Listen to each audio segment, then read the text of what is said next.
3, 2, 1. Clap. Yeah! Guess I shouldn't say it. I should just clap. It worked though. It probably worked. I hope so. Clap. Right. Hey guys, we're not pissed at One Piece. We're pissed at you. Welcome to the biggest One Piece podcast on the planet. I'm Jack, and I'm joined by my co-host Shabes. I'm tweaking out because we got a great guest this time, and we've been talking behind his back all this time. Some say he might be the best guest ever. It's Mr. Talking Pirates himself, Mr. That's me. Nate Bestman. Yes. Hey guys, it's me, Nate Bestman, best guy ever. Back from my channel getting deleted. They're Congratulations. Back. But it's pretty good. Not really Talking Pirates though, because it's just too much of a risk. So like that channel's dead, but it's all on Twitch. Go watch you my still takes. host it. Yeah. Go watch my shit on Twitch. Show. And my main channel's alive, best guy ever. So I've got One Piece stuff on there. Go watch One Piece 101 or something. People, let's get that to 1 million views, huh? It was almost there before it got shut down. Yeah, Nate has like it's like a 5 hour or more hour. 5 hour One Piece lore dump, getting people in. Yep. When did you record that? That was in, what was it, 2019, I think that was? Oh, wow. So it was like the very beginning of Wano, as I recall. Yeah, you're getting into, you're like... I remember the day that came out. The incident had not yet happened.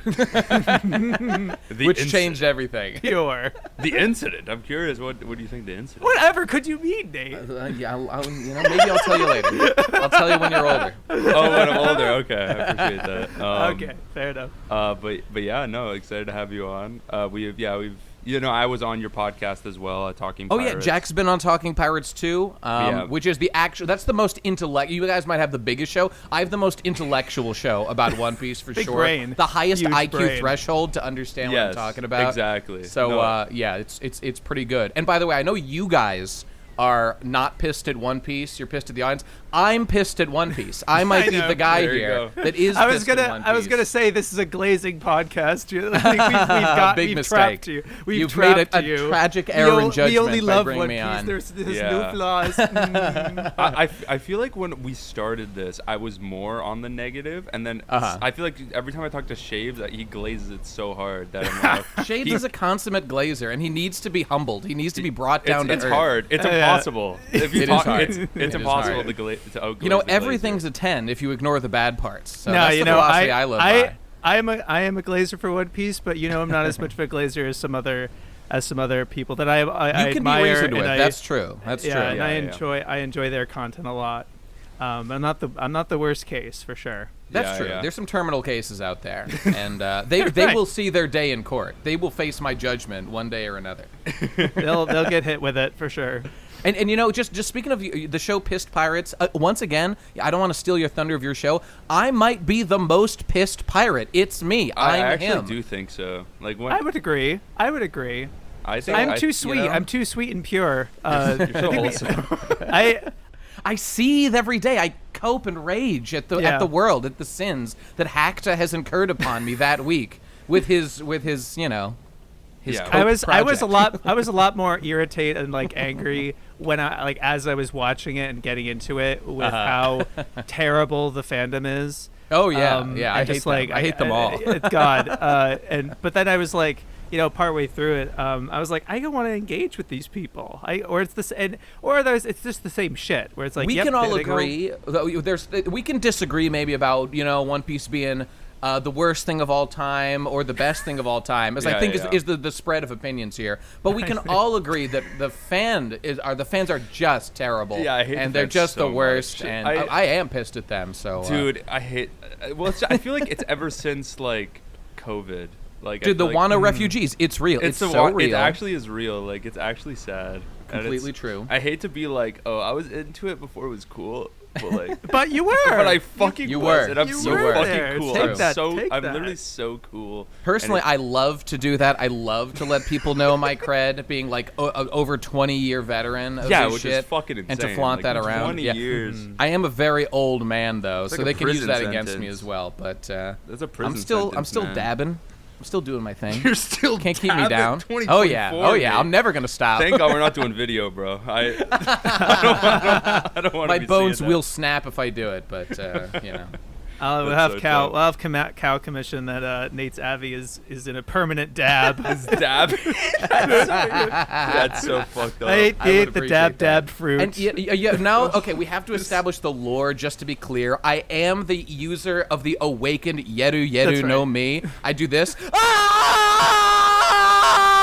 I do it really good, better than anybody. And I like to think that I Yeru so loud that Oda can hear me and implement my suggestions into his story. How do you think? How's he doing? This is the lore. How's it been working out? He is not listening right. I need to yell louder. That's the problem right now. You break your microphone. Well, see, with my awakened Yeru fruit, my hope is that I can make other people also yell with me so that we all get Oda to finally listen to my suggestion. He just needs to let me write the manga. At the end of the day, that's really what it comes down to. Move over, old man. It's time for me. My day has come. He's getting up there, man. What is he, late 40s? I mean, compared to some, he's like a spring chicken. But yeah, like, it's funny, late 40s is like fairly young for one of these mangakas. Yeah. I mean, you got Miyazaki coming back from like his 5th round of retirement. I got one more in me, boys. He's got one more. And I don't want him to stop. I want him to go until he physically drops of exhaustion into his grave. I don't want a Satoshi Kon situation. They're like, man, Dream Machine, it was a thing. Damn. I think we will, though. Okay, but the good news is he's past that age where, like, it would be, like, really tragically sad if he died. So now we're morally in the clear to push him as hard as we can. Because any moment that he drops, we're good. It's okay for us. Yeah, it's no longer too young, so... That's the plan. No, for sure. We need that last one. Give us one more. Give us Boy in the Heron. Boy in the Heron was supposed to be the last one. Another one. Wind Rises was supposed to be the last one. Give us Boy in the Heron 2. The sequel we all needed. The sequel we all needed. He's never done like that would be so insane. Because he's just never done shit like that. It was like when they said Breath of the Wild 2. Yeah, it's like what do you mean Breath of the Wild 2? Yeah. It's like because he's got integrity, you know. He doesn't want to retread old ground, and I respect that. And frankly, he's just got the fuck you money and the fuck you reputation. He's got nobody to impress anymore. So, like, unlike some companies that are, like, struggling to stay afloat, he is, of course, like, I don't care. I'm making a new thing. The accountants will figure it out for me. It's not my problem. Based. And then it becomes... Literally me. In my dreams. Hell yeah. And also reality. No, for sure. Why don't we just let him do the anime remake of One Piece? Really, I think it should be him. He's got another 30 years in him to keep it going. Him doing One Piece, that'll be interesting. At least he should do an OVA or something. That'd be fun. That would be sick. Like anime exclusive. Yeah, that reminds me where like I recovered on Digest 1,000 Stupid Words' video on comics. You know, he's trying to get into American comics and it was very impassable. And I was like, one of the differences that I think is interesting because he says this as an advantage that like when it's with manga, it's the author and that's their story and it's them and it's their whole thing, right? Whereas American authors, it's more of taking the similar IP and like their spin on Batman, their spin on X and Y character. I really love when manga artists draw each other's characters. You know, like you have in like their style or whatever. But you never see a different author's take on a different author's story. Like if Kubo wrote a JJK one shot, or I guess, and you kind of have that with like Urasawa doing Pluto. That's kind of the only example I can think of. I mean, there's a couple ones like Boichi doing the Ace doing novelization or whatever it was, or like a chapter redraw that he did. Yeah, and there was the Food Wars guy. He did the Shokugeki no Sanji. I think it was a couple chapters of that. That was pretty fun, and they're pretty fun. Like they're fun like reprieves from like. You know, when the plot of Wano gets really boring. I got no problem with any. I enjoy all those kind of like. I mean, they're sort of like glorified fan projects. You know, because they're not by like they're arguably non-canon. But anniversary, whatever. When we start like cutting away from like Oda's amount of time to work on the only thing that matters, the manga of One Piece. To be like, why don't we whip up a couple more movies? Everybody loves Uta, right? Let's devote massive chapters. Let's derail the end of Wano to give a Shanks a little highlight so that Uta's movie can get promoted. That's when I start to get pissed, boys. I'm starting to rage. I'm bubbling over. Dude, what pissed me off so much is that I like the Shanks stuff. I'm like, okay, maybe the movie's gonna be good. Like, maybe you know, I liked some of the One Piece movies. It's got my wife Uta in it. So there's that. Hate Uta. I fucking hate Uta. I want her to die. I have never seen this film, but we always joke about how Uta is my wife. I've never seen it. I've never seen it. Shut up. Literally, shut up. Like, literally, you fucking no. Shanks no, daughter. No. I've heard that it's just bad, though. I've just heard that it's, like, not actually very good. It's fucking terrible, It's not bad. It's great. It's great. Well, I can't tell what's a real opinion anymore. I'm getting confused. It's fucking awful. And at this point, it's really funny to me that I haven't seen it, so I'm definitely not going to. Don't watch it. So I'm going to stay. I saw it twice in theaters. Oh, okay, all right. Twice? I loved it. Twice? Okay, so here's... Well, you're a glazer, as we've established, you know. Jack over here is as real as it gets. Hates One Piece. I hate hates One Piece. It's It's the worst. That's the way to be. Luffy Impressive. sucks. That makes him cool. Yeah. Luffy fell off after Alabasta. That's all. That's what I've been saying.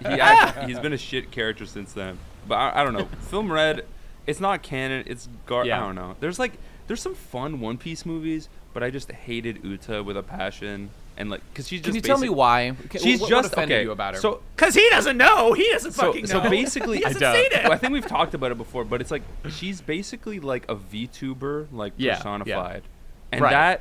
And I hate all VTubers. I hate VTubers so much. So it. Oh, I see. So it's like.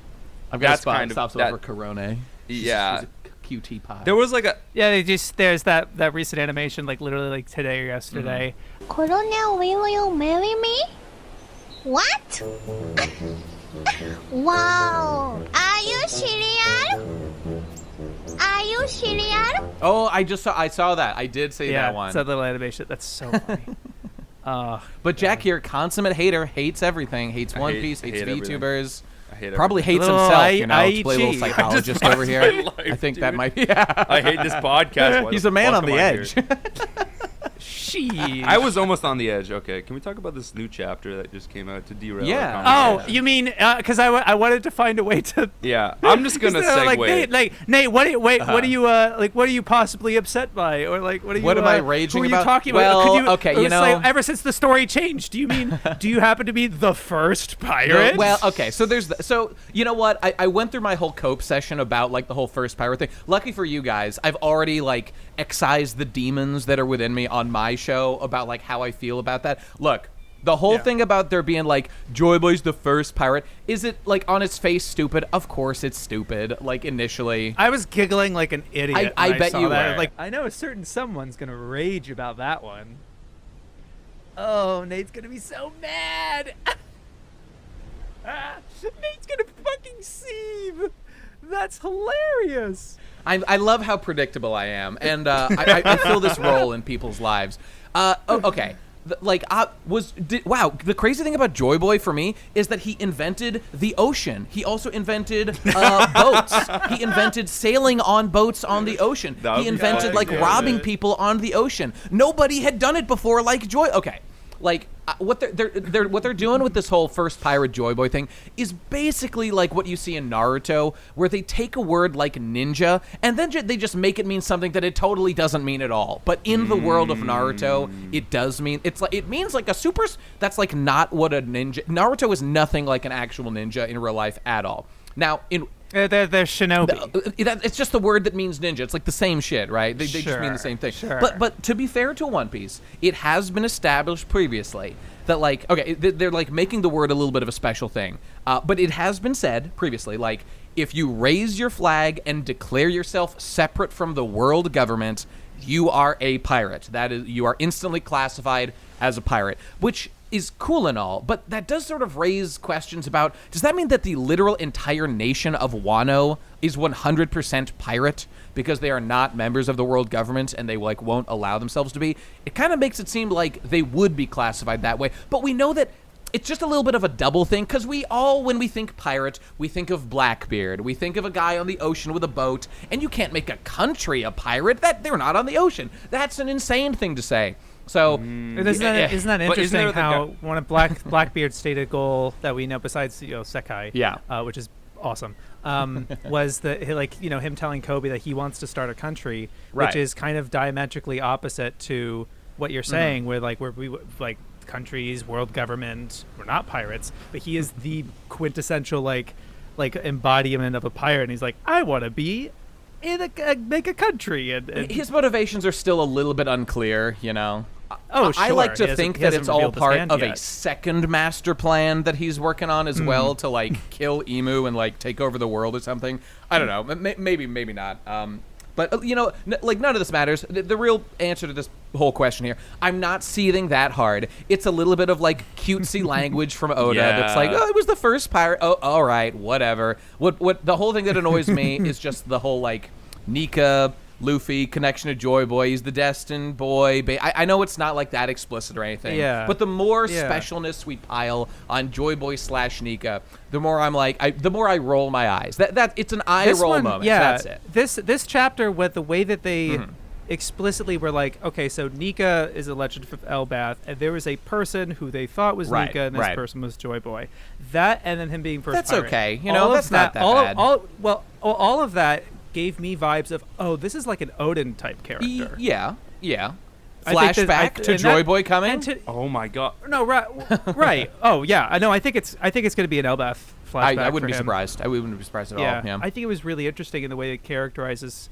He's an actual character. Yeah. I think part of the thing that. Yeah, he's like a real person. Yeah. Yeah. Because otherwise, it's this like intangible idea that's supposed to be Luffy or whatever. Yeah. I gotta say, my favorite thing about Joy Boy is his giant straw hat that we all know. Joy Boy was a giant. They took his straw hat, they froze it in the basement. They froze it and shrunk it with shrinking technology. And then they used magic like hat cloning technology to make another smaller one and gave it to a little boy named Copper D Steel Man, and he passed it down to his children, all named after metals or whatever like that. And I'd kill my. I'm not gonna lie. If it was written like that, I might stop reading that. Dude, when the lore drops, when the day comes when we find out why Luffy's fucking straw hat is connected to Joy Boy, that's the day I consider the rope. That's the day I'm like, this is so fucking cringe. The whole point. See, I'm getting pissed. I'm getting steamed. The whole point of the straw hat was that it wasn't special. It's just a fucking straw hat some guy wore that Luffy liked. That's the point of the hat. If you make it a Destiny Joy Boy hat, it's stupid. All the way before. Years before Joy Boy or I was already seething. When it turned out that it was Roger's hat. Oh, I seethed on that day. Let me tell you. I think that's cute. I think it makes sense though. I think it's okay. I like that too. I think it's a bit of a stretch to just to extend it to Joy Boy. It's the same. I'm with you, Jack. You're right. It's not the end of the world that Luffy ended up with Roger's hat, but it was the beginning of the pattern, and look where it has gone now. We've got fucking Joy Boy, billion-year-old frozen straw hat man. It's his fucking legendary super magic, the literal Jesus Christ figure of One Piece. Luffy has the devil fruit of a literal Jesus Christ. At least in Naruto, it wasn't the actual Jesus Christ figure. It was just a ninja god. But now it's actual. They've got crosses. They've got suns in the crosses. The man is Luffy has the Jesus Christ fruit. Can you fucking believe that this happened in One Piece? Sick, dude. What is going on? And Jesus Christ is a Looney Tune, man. It's that's funny. Fun. I mean, that's cute and all. I can appreciate that. This is what we're talking with Nate being a little black-pilled. We're like a lot of the people. I'm keeping it funny, man. Like, I'm the keeping it light. I'm in that I'm with. oh yeah, but like a lot of people like at least some spaces that I'm in. I think really the only space that I'm like really active in at this point. I've been watching AJ read One Piece for the first time. He's like maybe a third of the way through Egghead now, and his chat and everything. And like, if you were like Gear 5 is shit, or like with Joy Boy and all this like everything is being like this, they would look at you like with 5 heads. I don't know about banned. There is another thing. There's a thing about the story that they might ban you for because culture war issue. But, okay. Jeez. Oh boy. Well, Yeah, I'm surprised. I'm not gonna lie. I'm surprised. I don't know about this like reveal. I'm surprised you guys are so opinionated about it because I was just. I love it. I was just kind of expecting something more to be revealed. Like they hyped. We're not done. Over, we're not Jack. done yet. That's not it. Yeah. How many more chapters can we stretch this out? I would love to go another 10, 20. I don't want to stretch it out. Get me the fuck out this egg, bro. I know. I'm ready to be out.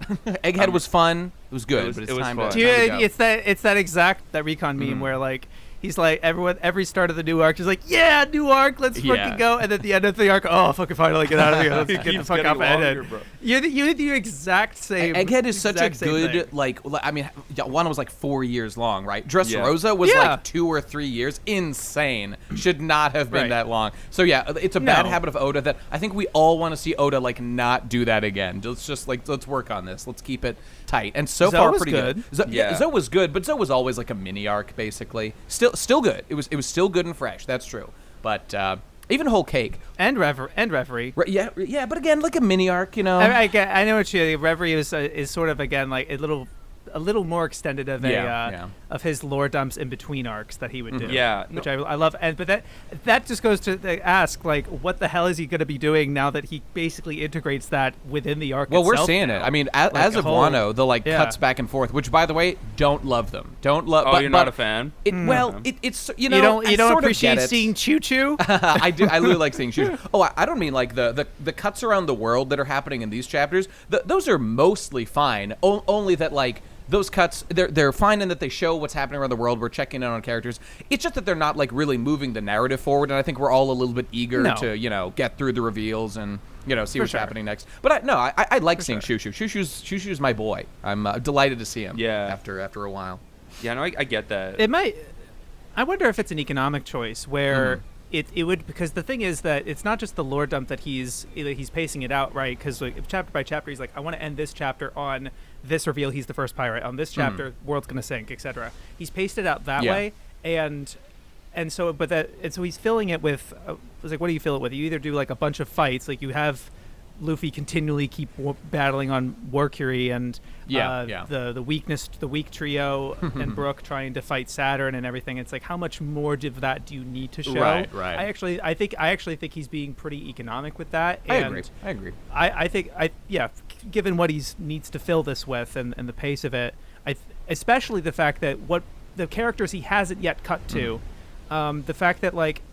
Him being the first pirate and this being about Luffy, whatever Vegapunk say next, I kind of expect the next chapter to have not the next chapter, at some point, the reactions of Buggy, Blackbeard, and Shanks. Sure, makes sense. You know what I mean? It might actually be in some way that they all have to kind of he's target number one, and they're all gonna have to go out. Like it's gonna be kind of Luffy versus all three of them. World, man. Makes sense. Makes sense. Yeah, I didn't even consider that we hadn't seen their reactions yet, but that's a good point. We probably will, and that they're the main competitors to Luffy at this point in the story. So yeah, makes sense. And the whole thing with the whole world is going to sink into the ocean. The first thing I thought of, well, there's a couple things. Climate change. One of the main bunch things. of libtard propaganda. We know that ain't true. That shit ain't real. God, you got. Oh my. No. Fucking. It was that Laugh Tale's going to sink as well. They have to get the One Piece before you know what? Before it sinks into the ocean. It's one of those very, very nice islands that are just like 2 inches above the water level or whatever, and it's just a beach. It's beachfront property, and it's all gonna be gone if we don't. It's Miami. Don't get there quick. Yeah. I thought of just a really cringy thing. Just the. Wow, that must be such a change for you, Jack. It's a really think of a cringy it's a big thing. change for me in my life. Real original. So you guys are never gonna believe this. I just feel like Oda's gonna do something like this, where it's like Joy Boy's the first pirate, and Luffy's gonna be like, and I'm the last pirate, and then he ends piracy. What? What the hell does that mean? Because he's passing. He ends piracy because he unites the entire world. You're right. That was cringe. The council has weighed in, me and Shabes, and we've determined that was in fact cringe. It was cringe. This is a cringe. Yeah, I'm sorry. But it's true. We've met in less than 2 seconds. The cringe council has passed judgment. Well, the thing is, what I love about all of with this being the first pirate and all of this announcement shit going on. Luffy's not even paying attention to it. That's what I like. He doesn't give a shit. That's how I feel during this reveal. Yeah. Like I couldn't give a fuck. Like until I see who Joyba is as a character, I feel like I don't really care about this reveal. Like, it doesn't really change how I feel about Luffy. I like your perspective a lot here, Jack. I feel that you embody a spirit. I'm not joking. I'm serious. I wish more people thought the way you did, where it's just like, you have kind of like this. You're not like me seething and coping for hours about like a new chapter coming out. You're just like a guy going about his day. You read the chapter and you're like, this is all right. Let's get back. Like, when there's something actually that impacts my beloved characters and like the shit that I care about, then I'll be locked in, But until then, we'll let this guy do his thing until we get there. That's good. You've even been like stalking chapters. You haven't even been reading all that. Like how weekly have you been reading? No, I didn't read it until like I think it was Sunday. I read the chapter. It was because I heard a bunch of shit happen in this chapter, so I'm like, okay, I guess I'll read this one. All right, I guess I'll fucking catch up. Sit my ass down catch up and read it. But no, I thought it was a really good chapter. I like how they kind of paced the Vegapunk reveal with the Straw Hats trying to escape. I thought that was fun to read actively.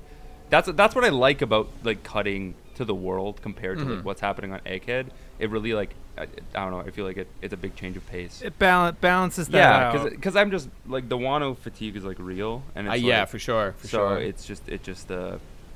was a nice change of pace.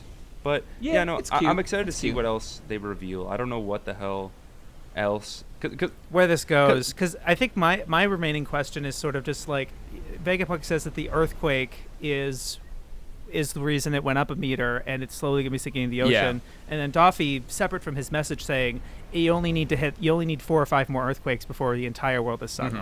And so it's like, okay, so what's their plan? Because they're talking about the cleansing and everything, the Gorosei. I'm just wondering if because the mother flame did cause that earthquake. It seems pretty clear to be the implication. Seems correlated. Yeah. Seems like but that. they need it. But it's like they need it, and they weren't able to build it themselves because it's we can't fucking. So I thought that was really interesting that like this stuff, the world wouldn't have gone the way it is if Vegapunk didn't end up making that mother flame, which is I assume one of the three weapons. Well, I mean, maybe that's certainly possible. I mean, it's possible it's like a new invention because, like, obviously the sort of atomic bomb connections are pretty obvious as a motif, behind it. Right. And like it's a new technology that maybe, or one could see it at being like a new technology that he recently invented, and we know that he did it because he wanted to make like infinite energy for the whole world. That was the idea behind it. Yeah, that was his goal. But of course, you can use infinite energy for all kinds of destructive stuff if you wanted to. That was probably the Gorosei probably knew that, and they probably dangled that in front of him, being like, "Hey, you want to make this sort of thing? We'll give you the kind of like the layabout." But for some reason, they can't seem to make it themselves, and it's only Vegapunk that was able to make it. I have a question about this. It's kind of hard to imagine. So Vegapunk, he made the energy source. And he has done some like bad things. I mean, he's done many bad things, like working for the government, who he knows, like as a potential revolutionary personally, like he knows how fucked up a lot of the stuff that the world government does is. Like, did he put together all the components for them to use his energy source of the Mother Flame that let them like effectively create nuclear weapons or whatever like equivalent attacks, or did like some other science guys take what he had done so far and convert them? Because I'm just saying, this Vegapunk guy, I know we all want to be very charitable to him, he's clearly got like a good heart in there, but he's like really enabling the world government to do some like world-ending terrible things. Yeah, right. And he needs to get a handle on that. He's just doing a lot of that. Yeah, I think he did get a handle on. I think the thing is he got a handle of that once he did what he did with Kuma. His actually shutting off his consciousness, his basically, self, his consciousness, effectively killing him. Yep. And I think I feel like that's the turning point for him. It's soon enough in the story where he starts to be like, okay, I've been doing this other research of the Void Century and everything on the side, and now but I haven't been doing enough that gets me caught, or that York catches, whatever. But now I think I'm gonna push that envelope, record this message, and try to atone for as much as I've done, because I think he realizes what he's. Yeah. Especially that might be one of the things he also reveals is like, hey, I made this thing. He's like, because he alluded to it. He's like, I made my first sin in trying to make this thing, and he's like, yeah, this is how they're doing it. They have I made this thing that allows that. It probably answers the question you just talked about. Like, how did they go from I made I got the Mother Flame in the way that it is, to then we are obliterating islands this way. He's probably going to give that explanation. That tissue. That's why that tissue. Ilu, what was the island called? Emu. Yeah. No. Illusia, whatever. I know Emu's name shaves. I didn't know what you were trying to. Hey, emo. Got his ass. Umi. Look, it's backwards for Umi. My Chemical C, Romance, C. listening, motherfucker. Yeah, man, I love Emu, but yeah, no, Just that like me for real. I guess that makes sense. Yeah. But what I really like is that Vegapunk made it very explicit that he is only talking about what he gleaned from the poneglyphs. Yeah. From what Ohara got from what they gathered of the poneglyphs. There might be some poneglyphs that they weren't. I don't know if they got the Skypiea one. Probably not. One would imagine. You know what I mean? Or obviously the load poneglyphs, whatever. Right. So I don't think he has the complete. He says he doesn't. Yeah. And I like that he is gonna lay out what he does know, and I would imagine then the Elbaf being the origin of Nika of the legend. And for some reason, the whole thing with me is like, if they knew about this whole time, and the government has been trying to be so hush hush about Nika and all this stuff, are the Giants and Elbaf part of the world government? And they're like, are they just something that they don't fuck with? And you know, and yeah, like, I don't probably not. That's a strange thing. Unclear, I guess. They're like openly attacking the world government. Like, I don't imagine. Well, that is like the giant pirates. So one could imagine that they're there's a kingdom they don't like count. beneath that. Okay. Yeah. Okay. Mm-hmm. Yeah. I don't know. I guess. Yeah. I would bet that they're not part of the world government though, because I would bet if any group was able to resist like the world government taking over them, it would make sense that Elbaf as like the warrior tribe. I agree. Yeah. It's similar also to Wano, where only recently it was taken over. Because of the way it works that way. Yeah. But like, especially in the past 100 or 200 years, that time when Dory and Bragi were fighting, that span of time, the giant pirates were inactive, and that's where the bulk of this, like all the gore, like the Yonkos and that's true. Like the God Valley incident was able to happen without them, because they were off, trying to fight each other and basically removing themselves from the course of history. But although I have to bring up that there's a bit of a power level concern for me going on with the giant pirates specifically, because like Mr. 3 was able to kick their asses fairly easily. And it's true, there was like subterfuge going on. He like caught them unawares and he like exploded them. He poisoned one of them. One got poisoned, and then the other just used that to defeat the other. So it was like using their own strength against each other. And I guess they never really fought against like Luffy or anything. Like Luffy didn't like easily defeat them or anything like that. Although Luffy did defeat Hajruddin, or he fought him in the Coliseum and one-shotted him with Dresrosa level power. I don't know. It's a little hard for me to imagine them as like a world-changing power level, considering that. Maybe I'm wrong. I agree, but I agree, and I'm not taking it based on their big giants, whatever. I think it's also that a factor to consider is their mentality. They're not like, I don't know that much about them, but they're very simple. They're a simple race. They don't have super ambition or. They just happen to know this thing, and they could have brought Nika up during. I know. Don't say it. Don't say it, Shabes. No, I'm not. And I'm not saying that like the flood, whatever. I'm saying that like, they don't think to bring that up in the same way that Luffy doesn't think to bring up that Dragon's his dad or that Garp is his whatever. It's sort of just they're very I didn't think I needed to tell you. I whatever. consistently criticize this part of Oda's writing as, yes, it's very convenient for him. It does give him openings, but it's a little bit untrue to how people act. Like when Luffy brought up that like when they met Ace, they met Ace. And then, like, he didn't mention, like, I've actually got, like, a second brother, by the way. It just, like, doesn't come up, even when, like, family is being discussed. He died way back then. Yeah, why bring up... Why bring up a person that passed away? At a certain point, Luffy is, like, a totally unrelatable character when he, like, doesn't even say basic-level human things that, like, everybody would say. He does an info dump. That's why he's a bad character. Okay, but then you also have to rationalize things like the 100% confirmed by Oda retcon that Ace was not Roger's son. And once that effect in the story takes place, we can actively see how Ace's personality changes to accommodate that backstory. So it's like, okay, we know that there are things that are retroactively added that reshape the way a character acts. So I'm not trying to say Sabo isn't retroactive. Yeah. I 100% think he is. Amnesia. And the amnesia plot with Sabo is what he went with. That's it's always amnesia. Like But it's one of those one of those things with like, he forgot this character was a power user and he's swimming and he's like,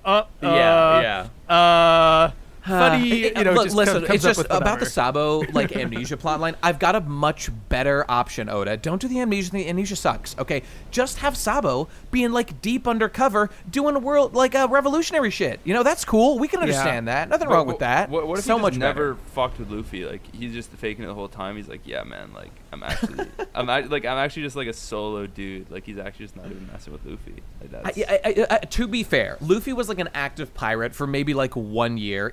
It's entirely possible that like word of Luffy being active didn't get to Sabo, but then again, he also never reached out to him, I guess, for the many years that he was alive. So I guess Oda needed an excuse for him to not do that. So amnesia is really like the only decent one, unless you want to do some sort of thing that like even as a child he knew he was going to work for the revolutionaries. So he's like, I will maintain deep cover and let no one know that I'm alive, even though it doesn't even matter if people did know that, because it's not like I'm like super important or anything. Or it would have been super interesting if there was something dramatic in. It's been a while since I saw that particular flashback, but it would have been interesting if before Sabo presumably dies, he has a little of like a disagreement or falling out with Luffy or Ace. Yeah, okay. And there's something kind of like there's some kind of friction or I tension, think that would make so sense. that when he dies and he gets rescued, he's like, I don't want to go. I don't.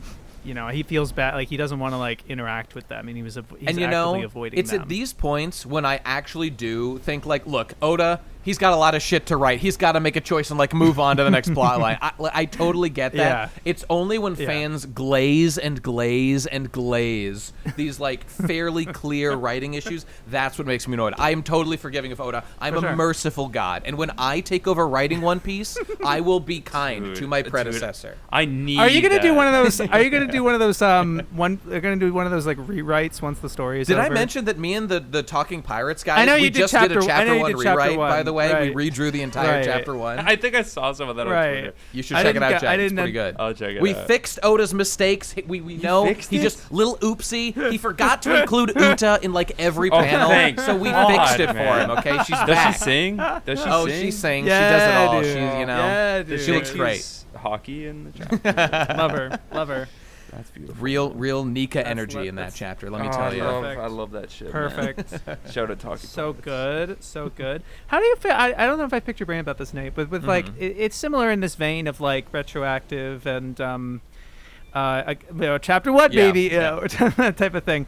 But the implication, it's not really outright confirmed, but it feels like it's an implication of Shanks being a celestial dragon. Yeah. All but confirmed at this point that he's right. What? How do you feel about that? I don't really have strong feelings about that particularly. Because Shanks' backstory was always up, and it could have been anything. The story. Yeah. Like, is it making him one of like the super special people? Yeah, and that's that's a little like. With me, it's like you can add some like special boy points to a character. You just gotta like earn it narratively and not overdo it. And it's a shonen. Yes. I understand those sorts of things happen. I don't have a major problem with it. And like Shanks is like apparently like a celestial dragon's kid that somehow got like scooped up by Gold Roger and was just like carried away to a life of piracy or whatever, and is like seeing what life is like with the people. Maybe he doesn't even know that he's a celestial dragon, although meeting with the Gorosei implies that he has a connection and stopping the Paramount War. That too. Although, well, at that point, for me, it's like I love Shanks's pirates because they're just dudes. Yeah. They're no just women, normal no ass dudes. dudes. As I would do the same way. Well, Smart, powerful stuff, Shanks. What did he mean by this? Whitebeard's all dudes, right? Whitebeard's crew. That's true. Although there are those nurses that were there that one time. He's got a couple baddies around. It's Whitebeard. That's right. He's an old dude. He needs some But of Shanks the is a proud Volcel. He lets no women come anywhere within 10 miles. He's never touched a woman. And he never will. And he never will. That's what's fucking beautiful about him. And like that's probably why like he's such a powerful. He's my inspiration. Well, that's why he was able to stop the Summit War. He's like such a powerful virgin. His energy like like exuded out of his body. His semen retention is going so strong, and it's making him his hockey is through the roof. His hockey is so powerful. He is kind of like the Sigma of the entire series. Yeah, pretty much. He is kind of like just the straight the dude. Okay, what was the question again? It was about like Shanks being a celestial dragon. I don't know. So him being, I just feel like I find that really fascinating in the way that like. Well, first it's a little bit Doflamingo too, you know. It's a little because Dofi had basically that same plot line. It was a little bit different because he was raised as one, and it was then like taken away from him against his will, and was evil. Yeah. I mean, because Corazon is no different in his position or his dad. Like his dad obviously is specific because he chose that. But Doffy's just kind of a sociopath. Yeah, but Dofi is cool, I think, because he's an understandable product of his environment where like you're I mean, you're literally told that like every other person on the planet like is effectively your subhuman slave and you can do what you want with them. And you know, he's just the internalized version of like the worst way a celestial dragon could come to look at the world, but then it was taken away from him, and he's kind of understandably bitter about that, but that doesn't excuse like, you know, the way he hurts people and all that stuff. Whereas Rocinante just has like obviously the more empathetic, like his dad's attitude and his mom. He sees his he sees his perspective. And so about Shanks though, he never had that, so he never like effectively lost it. So he's not going to be as bitter about things, but it basically just seems like it's going to give him a connection to the Gorosei one to explain maybe how he was able to contact them so easily. And then, you know, because we know the Holy Knight Commander is this guy Figarland, and I know from the film Red lore that seems that guy has the same. Well, it's the lore was like Uta's name. They speculate is Figarland, which the Gorosei thought because they thought that she was Shanks' actual daughter. And there's that other guy, the Crescent Moon Man, whose also name is Figarland. So it looks like Shanks is probably related to that guy. So we can infer that there's a connection there. That's where the speculation is. Right. Yeah. Basically, frankly, nothing particularly interesting has come of it yet. But I think there's lots of potential to do something cool with it. Well, I'm overstating the case a little bit. The fact that Shanks was able to meet with the Gorosei, despite being like a pirate, was very interesting and was like, what? This is the rat speculation is based on all of this, and you know, I don't trust a snitch, boys and girls at home. Right, because people think he's talking about Luffy. Yeah. They say I have to worry about a certain pirate, but could be anybody. He did the exact same thing. If I came to warn you about a certain pirate to Whitebeard, that's true. And that person he was trying to warn him about was Blackbeard. Blackbeard might go. So him warning them about Blackbeard makes sense as well, especially now that there's something with Devon being like, here is our mission, that we kind of figured that you would, from some intel, they were able to find out that a Gorosei might be on Egghead and they might have an opportunity to touch him. Right. And do something with that. She did it. Yeah. So we still don't know the full implication of what that could do. I love the Blackbeard Pirates so much. Everyone else is shit. My God! Everyone else sucks ass and is terrible at this. Kaido sucks. Big Mom, love her, but her plan was shit. Luffy is fucking around, not doing jack all. But Blackbeard is marching toward victory one step at a time. He's so Sigma, so me. Just the best guy. Just the best guy ever, you might say. I love him. He's doing it so sneakily, bro. He sends like that weird witch woman in there with the weird... I don't know any of their names, man, but they all look weird witch woman. We still don't... The only pirate of his that we didn't see in Egghead, to my knowledge, was Lafitte, I believe is his name. Lafitte, it's like kind of Lafitte, yes. Yeah, yes. Lafitte. He's like a kind of the mime Joker-ish type of He's character Joker, that was in Mary Joa, like our first appearance. Yeah. His first appearance. God, his Mary appearance Joa. was so sick, was so incredible the first time that he showed up with Blackbeard's intro. But anyway, no need to gush about Blackbeard too much. All that shit. Yeah, 100%. Can we talk about how like Blackbeard actually has women on his crew and Shanks doesn't? Like I just who's the real bad guy here? Like, can we just talk about like Shanks is a misogynist? You were just gassing Shanks up for that, and then you're like, "Come on, look, Shanks." He's just following what his dad Roger did, who also had zero women. What did he mean by this? The strongest pirate of all time had 0 women on his crew. Now Shanks, the next strongest pirate ever, also had 0 women on his crew. To It's not looking good. It's not looking good. And no devil fruit users. And no devil fruit users. Could women and the devil be linked in Oda's mind? Is this what he's implying by this? I think that's kind of fucked up, Oda. I think we got he said it, not me. Wrap it up, Oda. I think we got you, bro. It's time to wrap it up, buddy. I'm sorry. You had a good run. All this time where they're just like skewering his character designs when the real misogyny was the friends we made along the way.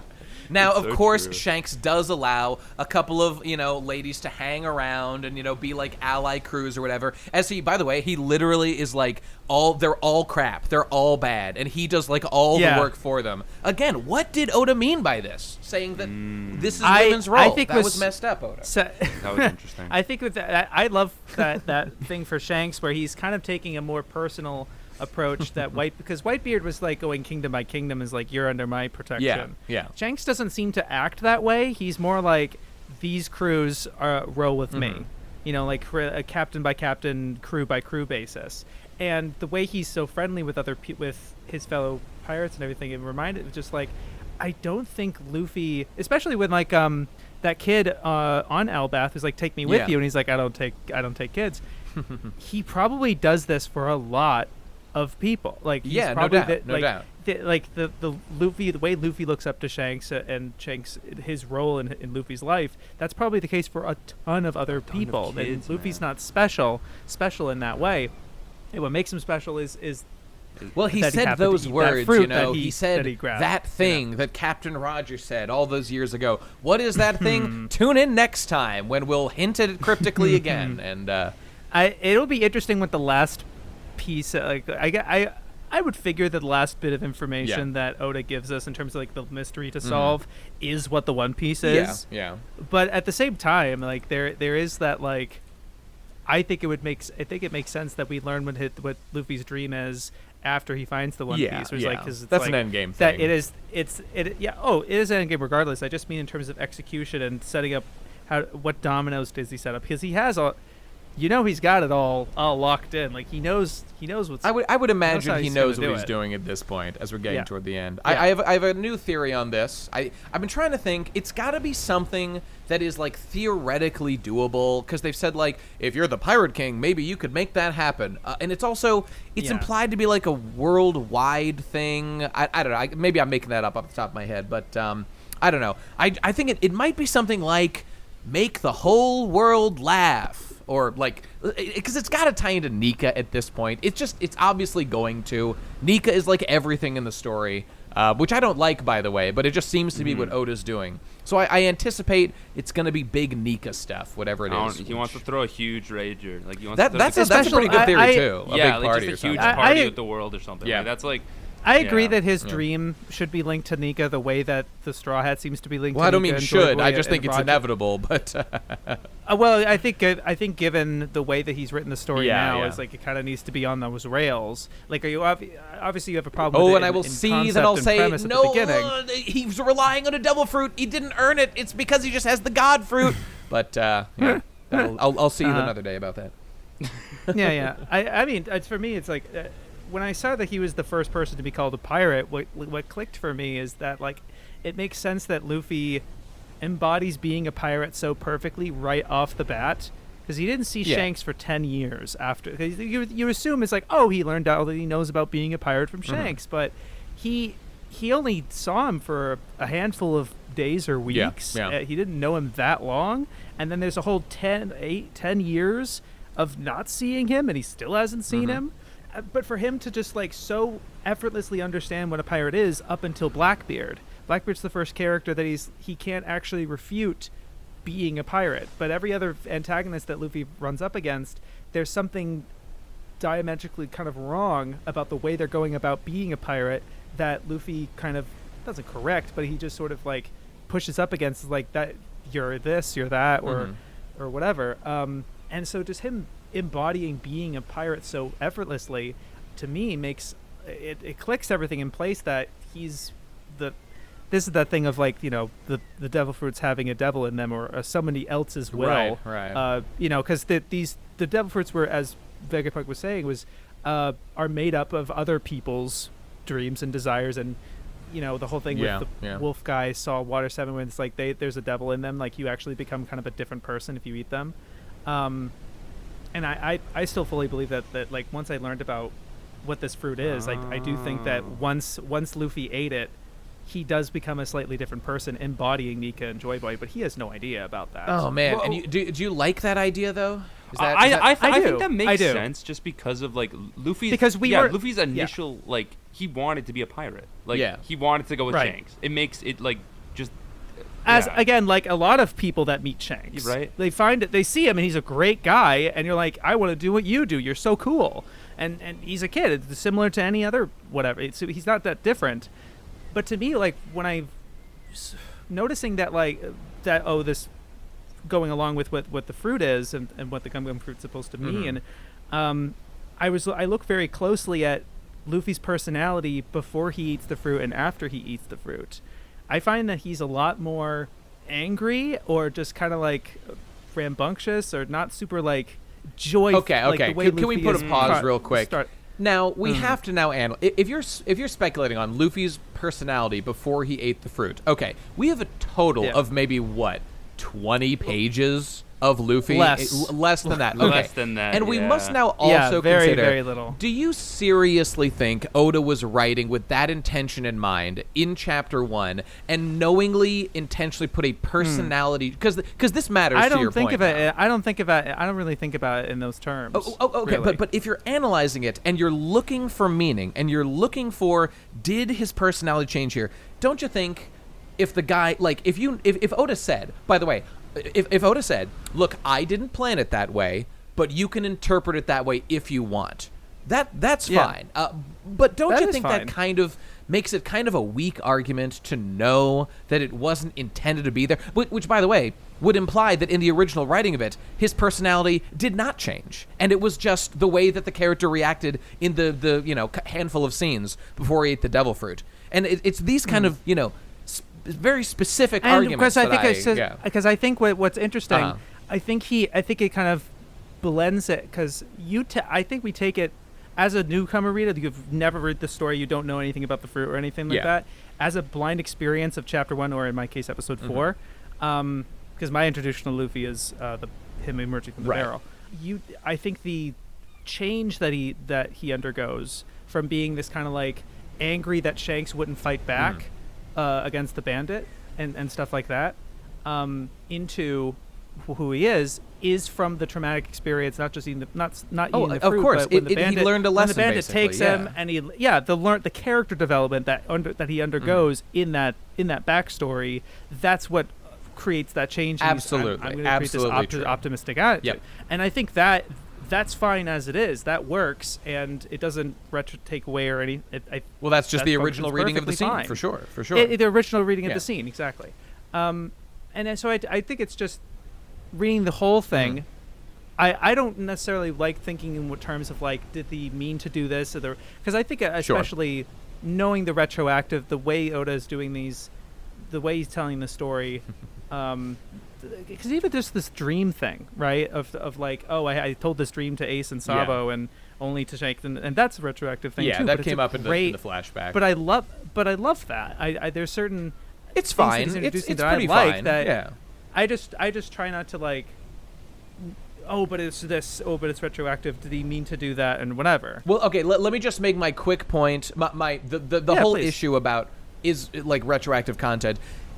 Every story has retroactive content. It's totally fine to have retroactive content. I mean, you can easily overdo it if like everything's retroactive, whatever. That would be annoying. It's just about its effect on the story. And by the way, you can have a retroactive effect that does something negative, but it does more good for the story than that little, negative like you could say like the Sabo amnesia thing. Oh, but he didn't intend that, or I'm totally I totally get it.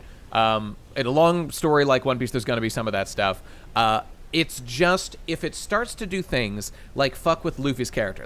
Just with your example right there. Yeah. Let's just say that Luffy's personality really did change when he ate the Nika fruit. Okay.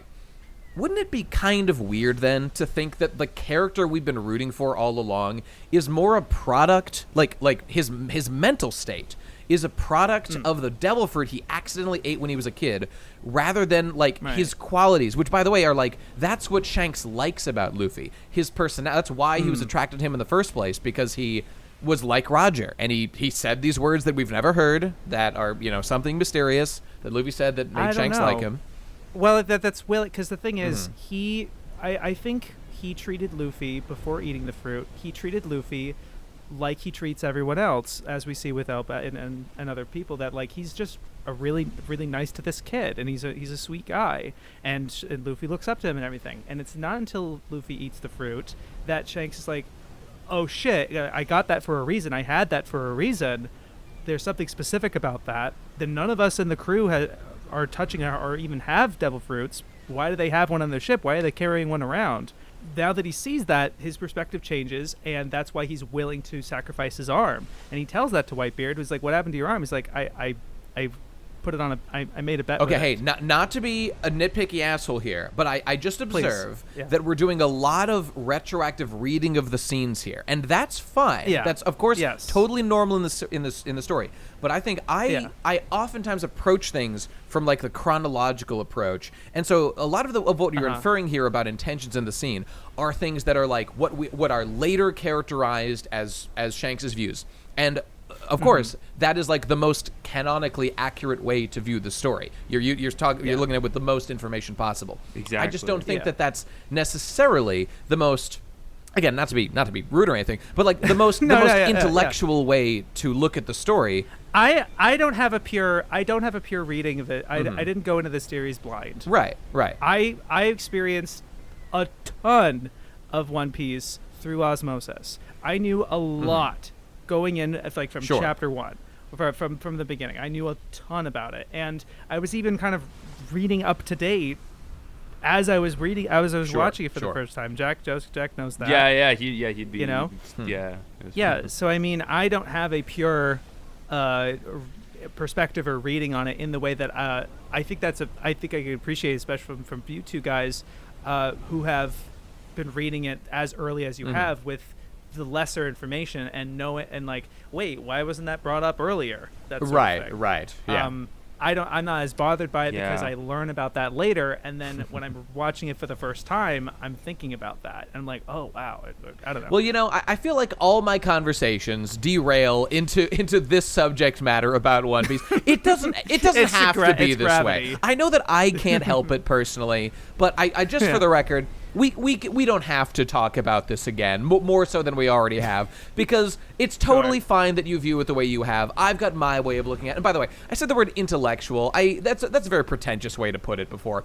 It's more like, I didn't find it maybe the word is like literal or like chronological or whatever it is. Just like start to the end, whatever it is. I totally know what you mean. Yeah.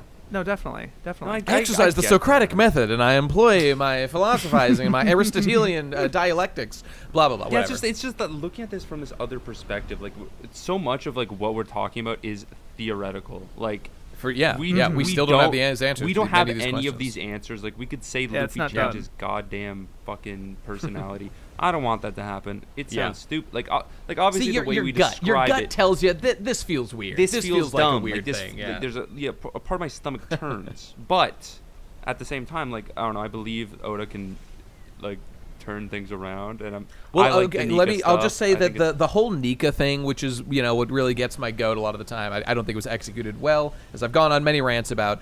The good thing about it at the end of the day is that Oda continually is leaning toward the best version of it by saying like Luffy doesn't care. It doesn't affect Luffy's personality. Yep, that's my I would start to sour on it as well.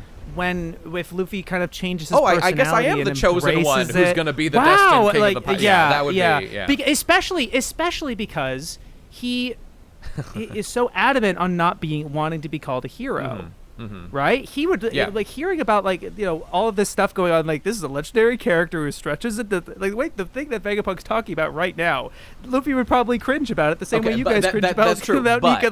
You know what I mean? But that is true to Luffy's character, and that's cool. However, unfortunately for us and narratively, Luffy did indeed eat the Jesus equivalent fruit in One Piece, and that is just going to have some knock-on effects on like our understanding of his character and his role in the story and blah blah blah. So like, as much as I like Oda's attitude about it with Luffy's personality, there still are some like lore issues here that can be a little bit of an obstacle for. And I'm sorry. This kind of, for me, there's kind of a metatextual enjoyment or something outside the context of the story, sort of thing, which is not very, as I said, intellectual. Or whatever the proper word would be. I don't know. Right, whatever we're trying, this idea. I think that Chosen One stories like that, like what One Piece is going for, is quintessential shonen. Is sort of like, why this character?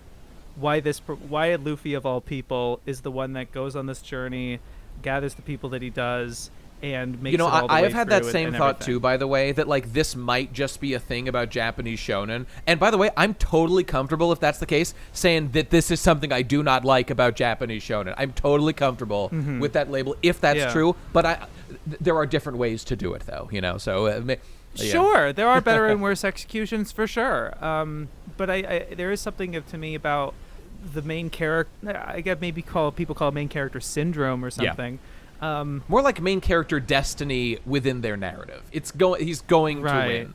And in these discussions about like destiny and stuff, a lot of people will bring up, bro, he's like the main character. Of course he's like gonna win. But that's different from how he gets there. That's a separate conversation. It's true. Yeah. No, you're absolutely. See, can't you feel your IQ just rising having this conversation? I know I can.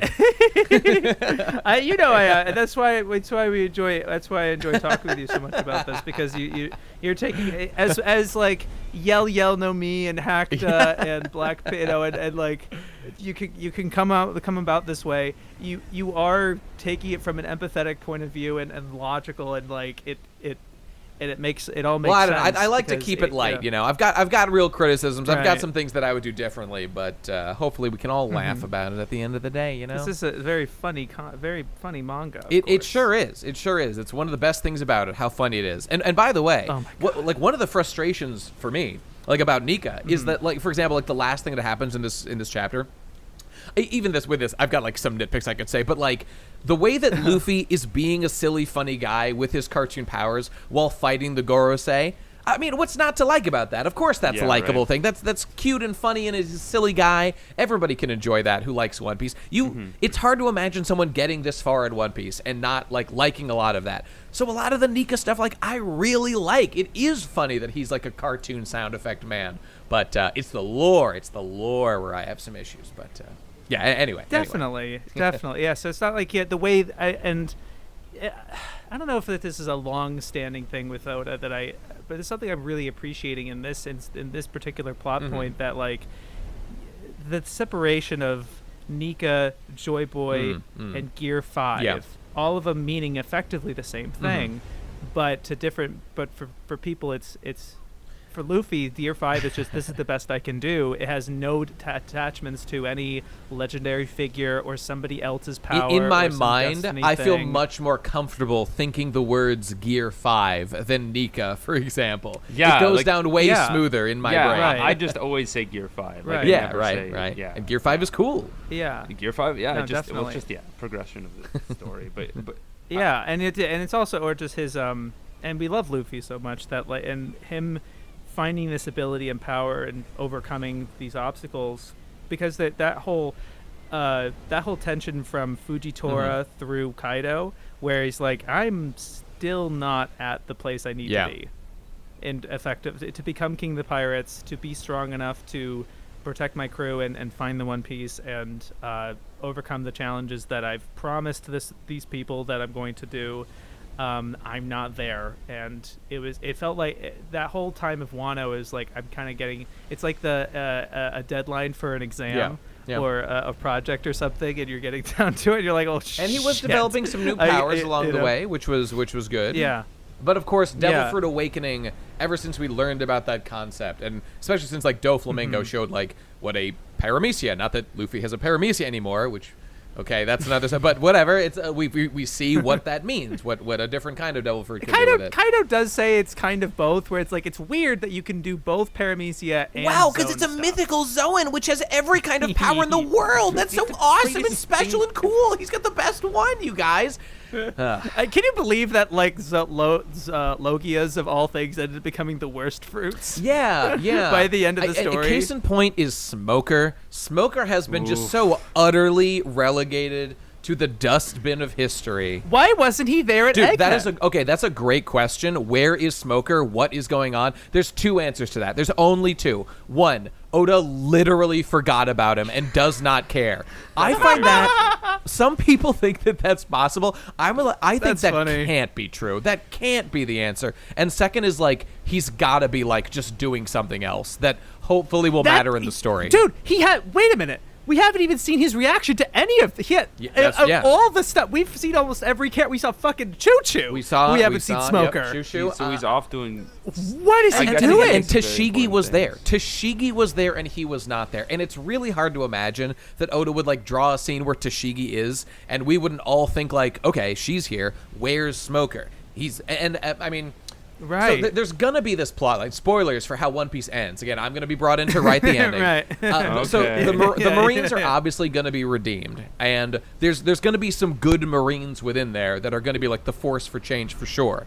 I do think Akainu, hearing this news, is going to be like, yeah, fuck the world government. That's entirely possible. Akainu continues to be like one of the most fascinating characters to like observe. Is just what's going on inside his head. I love that he was the first major character to see his reaction after the world is going to sink. Yeah, is Oda gonna redeem first this character guy? that needs to know that needs to know. I think that Akainu will effectively be like the like he will be the last bastion of like the old Marines that are like the dogs of the world government. And I know he's too based. He's too Sigma, okay, to just like bow and scrape to them completely. But he's a man that like defends a particular vision of the world that's like brutal, oppressive order on, that like this is obviously what he stands for. And so I think, well, he is not all bad. He's done some terrible things, but he's not all bad. Mm-hmm. That like he will be the person that, I don't know, somebody fights probably, maybe like Aokiji will come back and beat him 1v1 or something, and will like restore the Marines to like a new place of moral goodness that are like they are like world police basically. But it's actually politically confusing what they're not gonna go away. They're clearly gonna be there in some form. Who will run them? Yeah. What will their jurisdiction be? I mean, who knows what'll happen? But my point being, Smoker, one of those guys. He's obviously going to be one of the good Marines. That's going to do that. Yeah, something's happening with him if he we've seen every other character except Oda literally forgot because he fucking sucks now and can't do anything right. Fucking funny, man. Like he doesn't show up for the rest of the story. Like he's gone. Like, and it's so funny because like he shows up with like a big tease. He showed the guy from Long Ring Long. I know, we got to see that guy. No way. Like Smoker showed up. I don't know if Oda like is even thinking about this that much, but Smoker showed up at the tease at the very end of the live action, and it's like, so the live action show is like, oh, here comes like an epic character, Smoker. Meanwhile, in the actual fucking story, the guy is a complete ghost who's taken nothing but L's for like 15 years, loss after loss after loss. His powers degraded. Imagine fighting Smoker. What could he even do to you? Nothing. Haki makes him completely fodderized. It's so like juxtaposed from like his introduction, because he's introduced as this like such this opposing figure. Like Luffy can't punch this guy, he can't punch him, but now it's like, sorry, bro. How did? But I wonder how Dragon was able to just hold him like that. Then I mean, stop. I always say that like Kairoseki could have been used in the story to like fight against guys. If like I leave this desk, I'm fucking finished. I don't know, man. He's just like, his powers are just like so not equipped for like the post-Haki world of One Piece. He's just like as we saw with Virgo. And again, in the Virgo fight, so people clown on him for that. He did sort of intentionally lose that fight and like make himself vulnerable, because it was a strategic move to get Law's heart back so that Law could finish him off. So even in that, it wasn't like a real major L. He probably could have done better if he wanted to. But it's. Well, those are the trappings of power scaling and like, where it's only about the fights and how many L's or W's a character has. Indeed. But it's just like at the end of the arc, he just gets like fucking demolished by Doflamingo again. Just gets completely obliterated. He just has not caught a break in a very long time. But one day. He'll be like the white dog of the Marine, the white wolf of the Marines, or whatever it is. New Admiral. It is really. There's a lot of these early characters that it's like, I do think he's gonna be doing. He gotta be doing. Where something. is Gaimon? Why have we not addressed where Gaimon is right my now? God. We need That's to what know. I was No, thinking it's the whole time, man. right. Like I'm not. No, it's definitely a thing of like, we were too early, and then they get to Laugh Tale and the treasure chests are empty. And it's like, I've been tired to tell you, man. It's the friends you made along the way, you guys. Oh my It's God. not. It's not that. They knew what it was. They find out what it was, but it wasn't there anymore. Yeah. And they laugh. I don't know. Didn't I just have a They're thought? like, I think I just had a thought about this the other day about it being like, it's like a joke. It's like some joke that he was telling, but A comic? something like that. A comic called One Piece. Yeah. Oh my God! No, I don't. Right. Or yeah. People have They were tossed like, on that. ooh. People would go crazy. Yeah, they have. People would, Yeah, I dude, don't know about that. That's not feel even like, good. That's a feel like I'm bad so- answer to the question. I'm so jaded towards like any answer towards it because I'm like, that's cringe. That's cringe. That's What's cringe. a good one? Even Bink sake, a barrel of Bink sake. Some I mean, fire-ass to me, sake. that's cringe. I find that like too specific. Bink Sake is just a song that some people made up. Like, I really don't like the like lore of Bink Sake. All the answers it's are all found in there Bink all Sake. along. Because it's like it has to matter. Type And of it thing. really doesn't have to matter. It really does not have to be critical. And to me, this is the hype brain at work. I'm at war with the hype brain. It is, yeah. I understand why people enjoy connections and like thing I know about now has greater significance. I do feel We talked about this in 2016 when we theorized. Blah blah blah. Yeah. Right. I feel that it is somewhat like contradictory to. I won't say like to all of One Piece, but like the spirit of adventure that One Piece was about. Like not everything is actually connected to everything else in the story.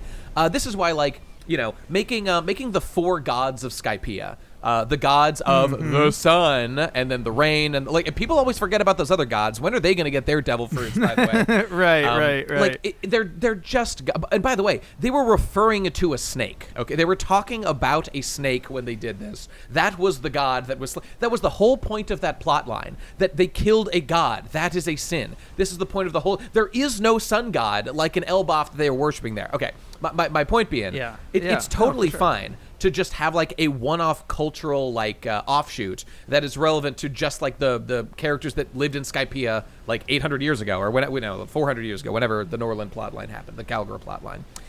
When everything connects, to me, the more things connect like that, it's fine up to a point, and then the eye rolling begins, and it pulls me out of the world more so than pulling it in. And I'm not saying you can't do it at all. Of course you can do it to a degree. Yeah. Like the fact that the poneglyph was on Skypiea was the coolest thing that ever happened in my life. That was so fucking sick that there was a poneglyph there, because that's the kind of like it's a touch. It is a touch of connection. Someone is connecting this plot line to the grand narrative of One Piece. That was perfect execution. But something like making Bink Sake deeply lore relevant, this is subjective, but to me is just it's gauche. It's going over the line. I think that takes away from too much. the emotional moment of Brooks' backstory, like a little bit. It's no, just Jack, like, it makes it so much more epic and cool that it was the plot line that defined everything that was going to happen to this. No, I'm completely with you. It's just a song. And this is exactly like the hat, by the way. And this is why like the frozen hat that Eames sees in Marie Joie, cringe then, cringe now, etc. Because I don't want the hat, man. We forget the hat. We do not think about the hat. Why'd you have to like? I literally I'm forgot sorry. about the hat. I know. And then you guys brought up the hat, and now I'm like, I don't want to. Like, I don't care. My personal message to Oda: just never explain the hat again. Don't go back to it. You don't need to address it. We're gonna pretend it didn't happen. It's just gonna be an overload of cringe if you even try. Just don't try. Can you imagine the avalanche of belly aching we're going to get when this story's done? And that doesn't happen. And the amount of and the amount of people, not just for that, but like just any plot thread that doesn't that. What about Big Sake? What about that? And like, I mean, just the lists people are going to make about what about this? What about David Beckham? Things that everyone was expecting were going to come back or be relevant or be later, or whatever. See, okay, no, you're making a great point. Oh my god, this is why Oda should not train his audience to like overanalyze. And Oda actually, I would say that it really. Oda's kind of suffering from success right now because he's done this stuff really well in a lot of really great ways, and it has made the audience like very focused on minutia, and that's their right to do. I know the people have fun doing that. That's fine. I find it a little bit over the top for me, but like to do something like to make Bink Sake actually plot relevant, or to take Luffy's fucking devil fruit, make it super special, whatever like that. It's leaning into that in a way that I just don't think is in the best interests of Oda's story. Because again, the whole point, and I know things have kind of changed.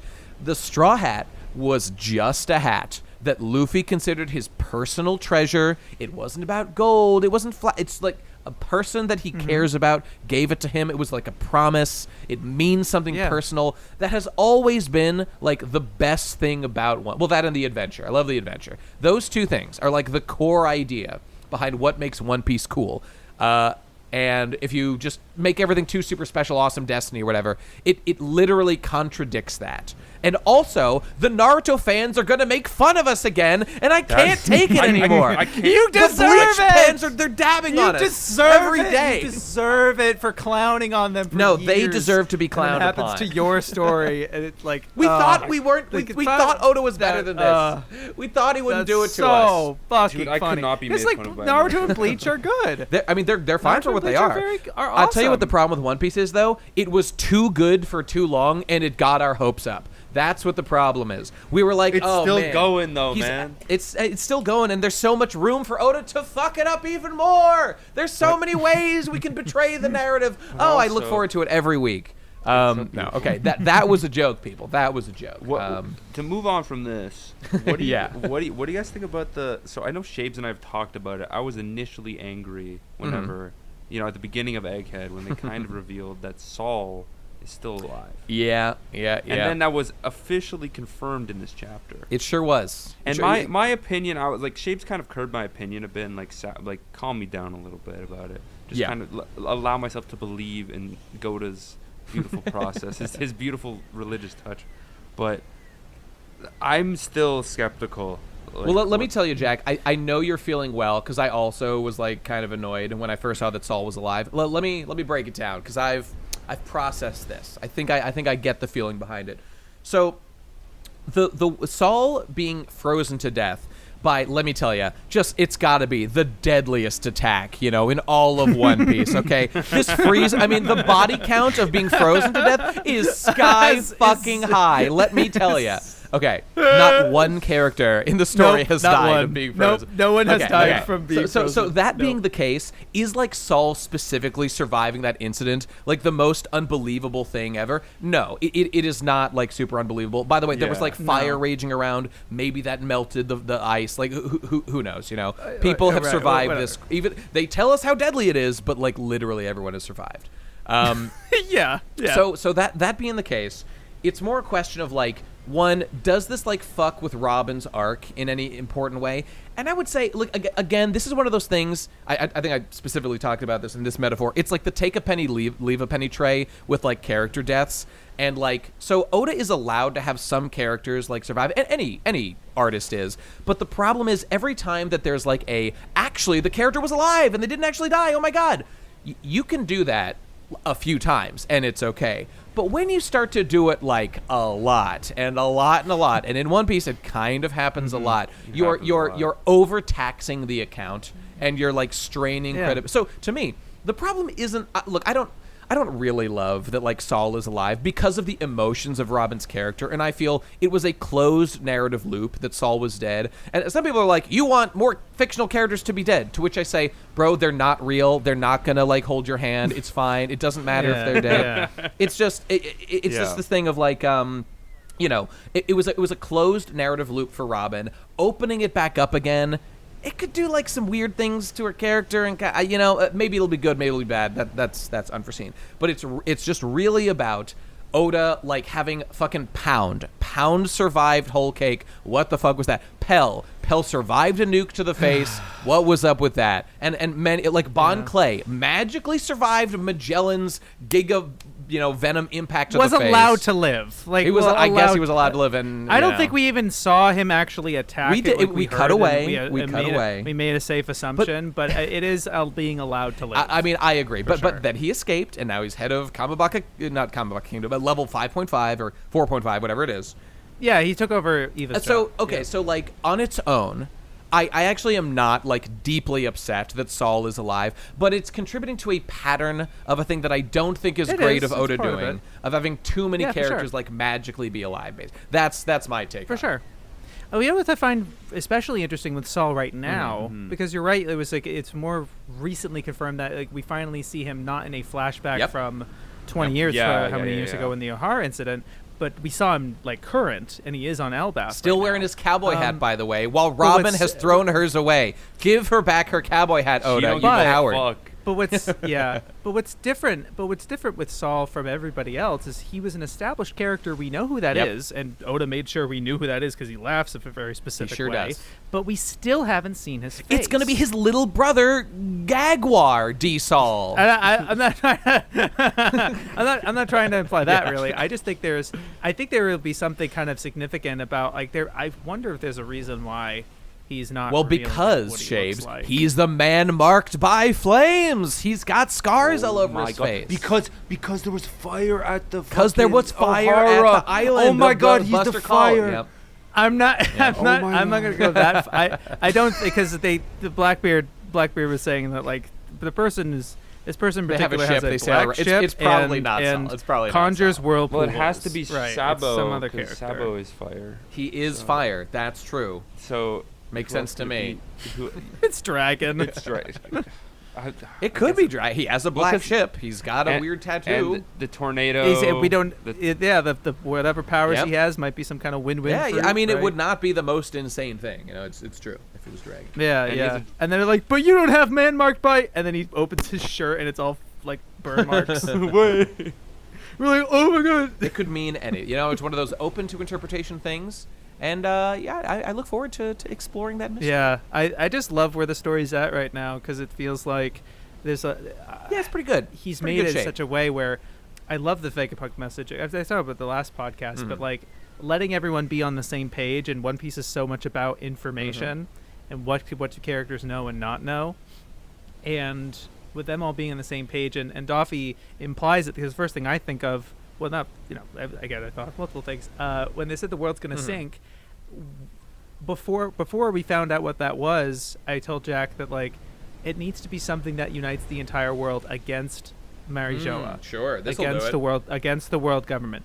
Exactly. Because who are the only group of people that will be totally okay with the world with the sea rising a couple meters and all the islands way go up away. high, of course. It's way the red line, and so that if anything is going to unite everybody. Hey, wait a minute, and that'll do it. Yep.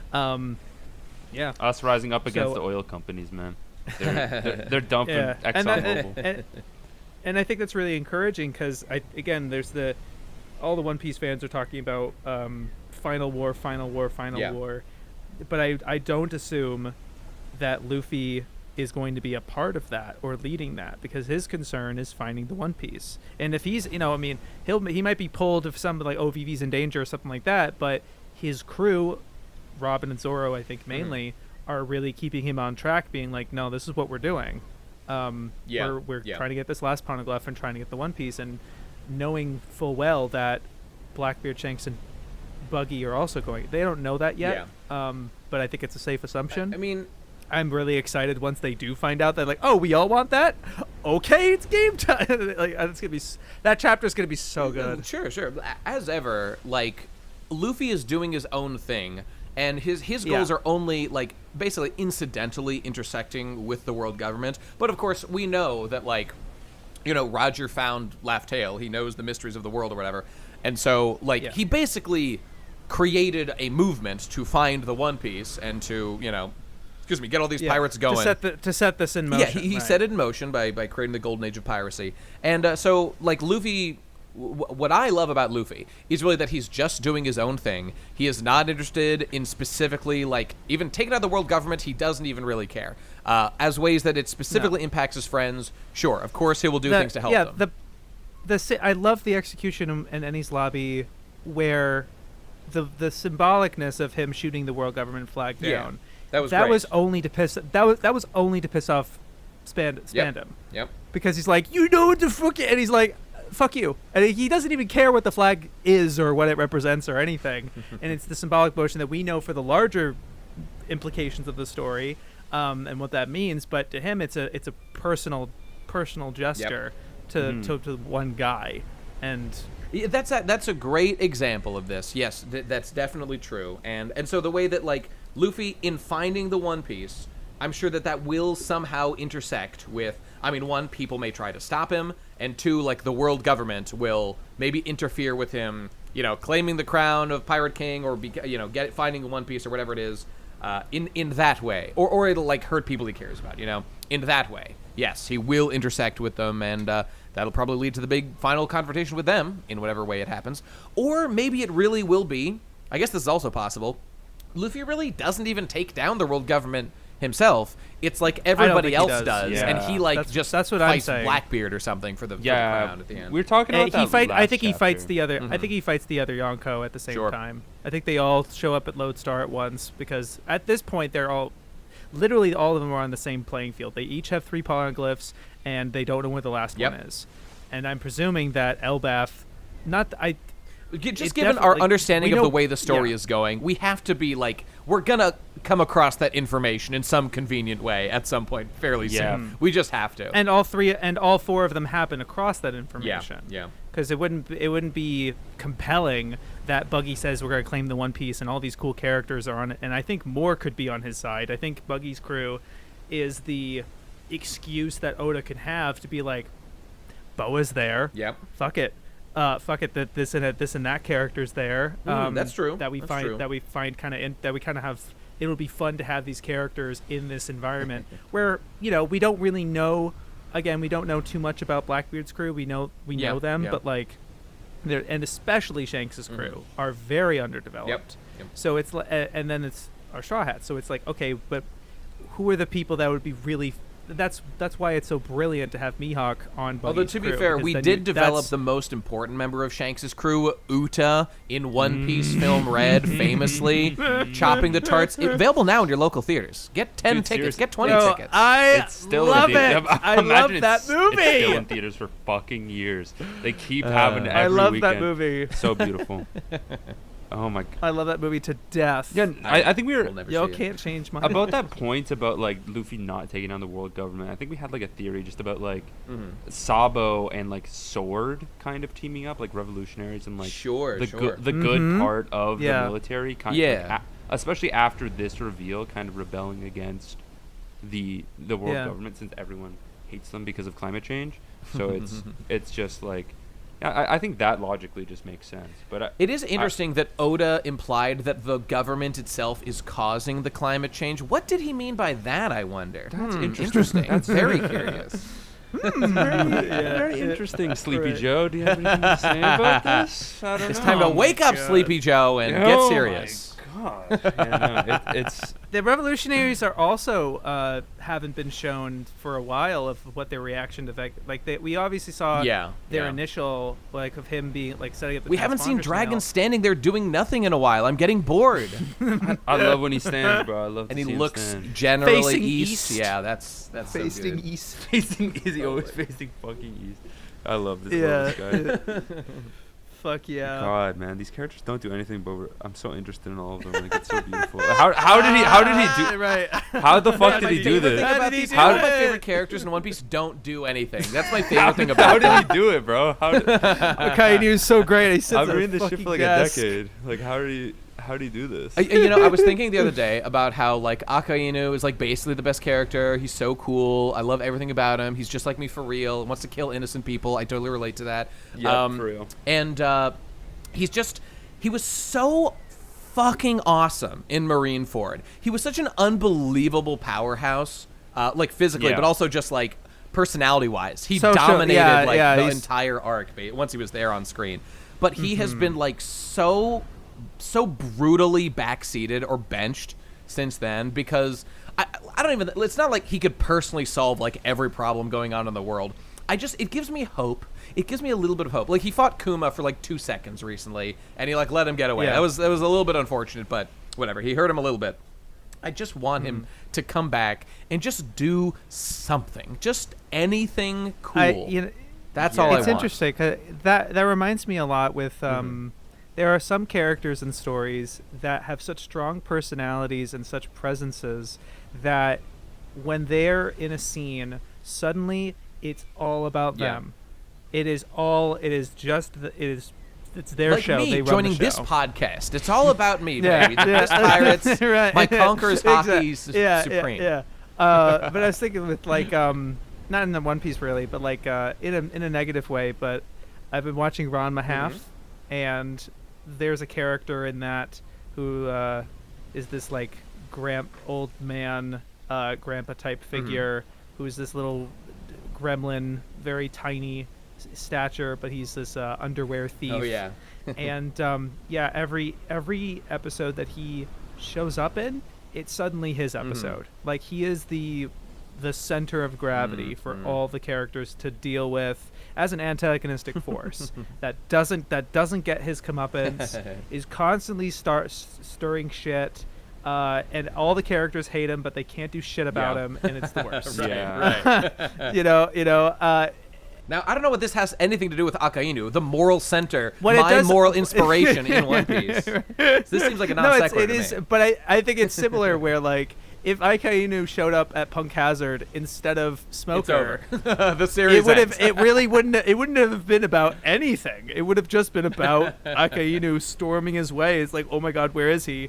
Fuck the cloud of poison that the lizard thing makes that everyone that's like centered, closing the walls on them. No, that's Akainu. It's such a tragedy. That's just him as a character. He got promoted out of his ideal position of murdering pirates every day. It's so sad that he's been. Now we all know he's a high-powered, capable guy. All right, the Seraphim have been created under his watch, which seem like a very effective pirate-killing tool. So of course I love them, but and that he gets credit for that. But he's just not out there doing what he was born to do, of burn pirates to death, and that's just a shame. He's sending S Mingo, S Croc, and S Clown. Whatever S the Clown is coming, baby. Ooh. I thought the Seraphims were based on the original. I mean, they are. It's just funny to imagine an S Clown. True. S Wonderful. I don't know what that guy would be. But I forgot. I don't know. Well, he's already a clone, as we all know. Weevil clearly clone pilled. Are you guys clone pilled about Weevil? Moria's the fucking. Wait, is that Moria's the fucking. What, Whitebeard's son? Yeah, like Whitebeard's alleged son. Right. But his mother was cloned. This guy's got covered in scars. He's all fucked up. Clone. He's clearly a clone. I'm calling it. Clone? Oh, maybe I'm clone pilled. Yeah, because his mom. It's time to get clone pilled. Yeah. Fuck, there's so many clones. Luffy's a clone of Joy Boy, maybe. He's obviously a clone of Joy Boy. Oh, and when S Gold, the clone of Gold Roger, walks out from the cloning facility. Wait a minute. Maybe Smoker's the guy that's escorting Weevil to Impel Down. Maybe. And then that's when the whole breakout's going to happen. Yeah, so Smoker can take yet another L and fuck up yet another time and be responsible for the biggest jailbreak since Marine Corps. Eternal L's. Oh, God. This poor fucking guy. James, I fully believe that. That sounds so... That's so Smoker. Like that's so post-time skip Smoker right there. Dude, he fought Boa Hancock like on reasonably even terms, like before the time skip, He was doing okay. Yeah. Now it's just he's over the he's hill. emasculated at this point. Like this man is 75 years old. He's white as a sheet. He can't keep going. It's over for him. No matter how many Zoomer haircuts he gets, it's not gonna give him the vim he boy. needs. No. He's trying to be a TikTok e-boy, but it's just not. It's not working. He just comes across like Lin-Manuel Miranda, gooning for the camera, You guys have been in it longer than me, but are there characters that you can think of that like you remember clowning on for not doing shit in like Punk Hazard, Dresrosa, that like would since then be like, oh shit, they did something incredible. I mean, like, there's obviously Shanks. Wano. Like Shanks did stuff, like he destroyed like Kid instantly in like his first like attack in the series. I mean, but nobody thought like Shanks was gonna be a bitch. You know what? Actually, there was talk. There has been talk that like Shanks is a pussy, and like Mihawk is the real swordsman, and Shanks ain't gonna do shit. But he has since shown that he can take out a a Yonko contender or two in the form of. It's so weird that kid. people thought that even like post Paramount War, where Mihawk's not the guy who's countering Akainu, being like stop, and everyone's like, yeah, okay, we'll stop. Yeah, I mean that gave him some cred. Mihawk was that there. Gave him cred. He was there, true. and it's true. It's like, oh. But the most that Mihawk did was like, let's not fight. He's like, yeah, good idea. Mihawk chopped the glacier in didn't. half, and that was pretty cool. He did fail to kill Luffy though, so that was a little embarrassing. That's pretty embarrassing. That pre-time skip Luffy too. Like, yeah, it's pretty embarrassing, man. I would say. He could have done What better. were you doing? I thought you were supposed to have the hawk eyes, man. But that's all right. You know what? He was there for like 2 seconds, and Luffy ran away like a pussy instantly. That sounds about right for my goat, Mihawk. Personally, I just want all the stupid like side characters that I like always like joked about like to come back. Gin, like, where is Gin? We need to Gin? address the Gin question. Ever since he left with our boy, dude, on the cover of there was like a what do you call it, like the cover page or whatever. Oda actually drew Kuro, Captain Kuro, like a dozen chapters back or whatever it was, and know that's just because he remembered he exists because of the live action. There's no other way he would have drawn that guy. Draw Captain, draw Gin. Draw Don Krieg, draw maybe Arlong. I don't know, doing something. Dude, Don Krieg got like, I know you don't. Yeah, he got destroyed. Right? You have no idea, but like he didn't even get shit in the. Him getting murked by Mihawk was at least funny. That shit. Did you watch? Did you end up watching the live action? Absolutely not. No, absolutely not. I will not be wasting my time. You don't want to hear. You don't want to hear my thoughts. That shit ruined my life. Did it really? Wait, Dude. no. Tell me how much you hated it now. I want to hear how much you disliked it, Jack. No! I've talked about it so much. This shit. Yeah? I was making like a video about how much I hated it. I ended up watching it several times because it just hurt. Brutal. It hurt my soul so badly. Like, I love you so much, Jack. You're my favorite boy. The characterization, the acting. Okay, wait. Can I just the one moment I heard about? Okay, the fuckins. I think I might have literally talked to you about this before, Shapes. But like, Zoro eats the rice balls off the ground in the original because he is fucking starving to death and he's gonna die. In the live action, it's because he knocked him down and he's gonna be a nice boy. Okay, I'll eat the dirt. He would not do that. That is not Zoro's character. He is not that nice. It's a juxtaposition of his meanness with his niceness. You never really know early on Zoro which way he's gonna go. They did cringe. They fumbled it. They fumbled it hard. Okay.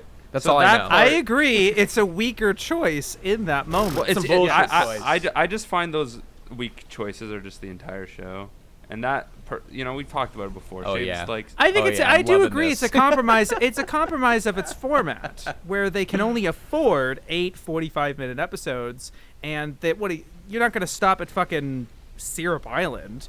I've got a solution. You just don't make the show. Problem solved. Damn, that was easy. I love that. I know. I honestly love that solution. I know. I love that solution. I know. I know. I just boy. they turn. One of my biggest complaints that a lot of people don't talk about is that they turn like Syrup Village, because a lot of people hate Syrup Village. They turn it into like a cringy like horror movie. And with like some of the weird. Okay. Like a lot of people don't comment about I guess I kind of get it. Clavador is like creepy and weird. I sort of could see that vibe. Yeah. But I don't know if you know Nate. But like they don't fight they don't have the whole fight at the crossroads, like the path up to Syrup Village. The entirety of the conflict takes place once they go to Kaya's mansion and they stay there.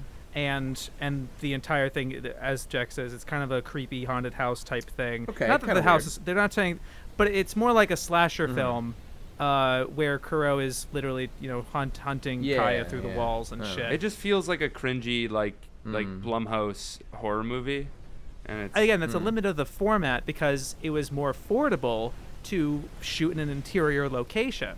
Yeah, right? And I don't mind. Multiple days. So that's like real life constraints are happening on a production. I mean, it's almost like there's some unique strengths to the medium of animation and or manga that can be exercised. I mean, I'm just throwing that out there. I'm not trying to say it was why are you saying that is the definitive and only good version of One Piece, Shades? Why are you making that argument? I don't understand.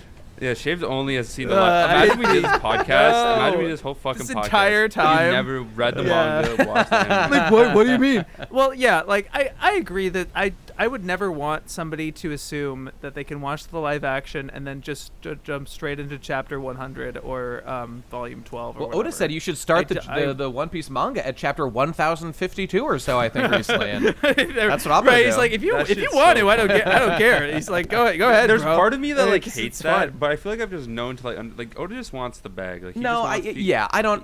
Honestly, like some people actually made fun of him for that. Like I don't care. Like it's fine. People could just start It's a comic for children. It's not that serious. Yeah, it's fucking nonsense at the end of the day. It doesn't mean anything. It's some bullshit. Fuck One Piece. Fuck Oda. Piece. Fuck me for reading it, frankly. Honestly, I'm so jealous of you that you didn't see the live. Like you'd never watched the live. You're jealous of me. I wish I could take it back. Like like. Oh, I feel so good. This is so vindicating. Actually, like it took so much out of me. Like it literally like, oh my god. Did you get to make an entertaining piece of content about it? No, I literally scrapped the video. No, oh my god, that's so sad. That's devastating. So it was like it felt like me versus the world, because when it came out, the entire world was like, oh my god, it's so great. Like I'm brain dead One Piece. Oh my god, we managed to make an actual 4 out of 10 show here. That's so awesome. Yeah. Oh my god, Nami doesn't smile. Like Nami doesn't smile and she's evil. Yay. And then for fuck's sake. And then it's like, and then I was just like, this shit kind of sucks. If you ever want to revive that project and you just want someone to come in totally unhinged who has not seen it and just shit talk it for a while, just give me a ring anytime. I'm your man. Maybe when season 2 comes out, we'll see. I love his how principled Nate's stance is, and like I would genuinely be like, I will really not. I will not be consuming this content. Please. I'm too principle-pilled. Yeah, I really like the stance. In hey, at least I'm logic consistent and everything. That's what I mean, and I like please at least be consistent. Yeah, right. Yeah. That's what I'm saying.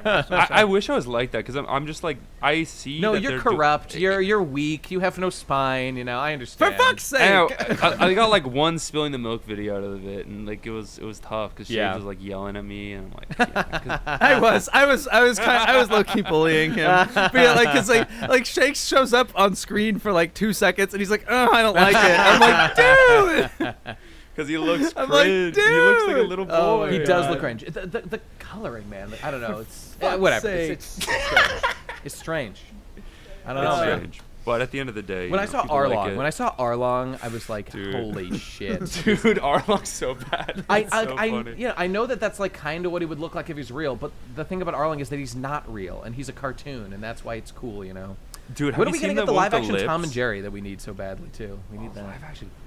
Tom and Jerry would go hard. Have you seen like what's his name? Chew from the Arlong Pirates? Oh, the karate guy. Oh no, the kiss guy with the kissy face. Did you see him in the live action? No, I have not seen him. Okay, I just want to see. Is he cringe Kino? Is he peak cringe Kino? This is it's you know, like the Bogdanov twins. Yeah, of course, my heroes, my idols. That like went even more wrong, basically. Look, I put it in the description. Oh, he looks great. He looks great. I love him. Look how fucked up that is. He's got very kissable lips, you know. And no, I would make out with him, but like I can recognize who that. If you were like, oh, what One Piece character is this? I'd be like, isn't it that guy from Arlong Park? He doesn't have the most. I mean, yes, he has like big lips, but they're supposed to be like sticking out, you know, kind of like like Hachi's do a little bit. Yeah. Is Hachi in the show? Does he show up?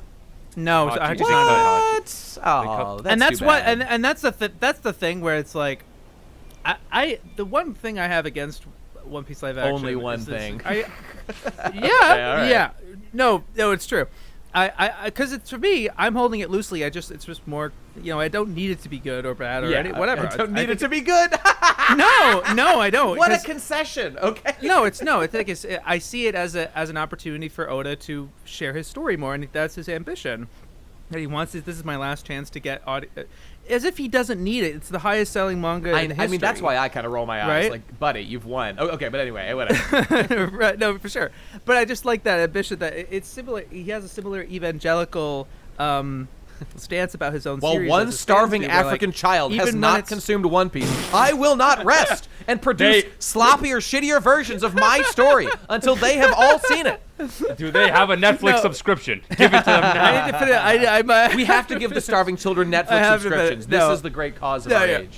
We need. Now, for me though, I do think it was a slight misstep on their part though to renew it and to give it a second season, because because end of East Blue, hitting the field on the barrel, and we're going on to the Grand Line. I think it's going to fall off. Is the only stopping point that makes any sense at all. I mean, realistically, like for season 2, it's got to be like all the way through Alabasta, and then it'll be like it would be through all of Alabasta. Yeah, so they cut the Giants. They cut like they gotta cut the Giants. They cut the Giants. Mr. 3. They're cut. Whiskey Peak will be abbreviated, I'm sure. I mean, Laboon has to be there, right? Right?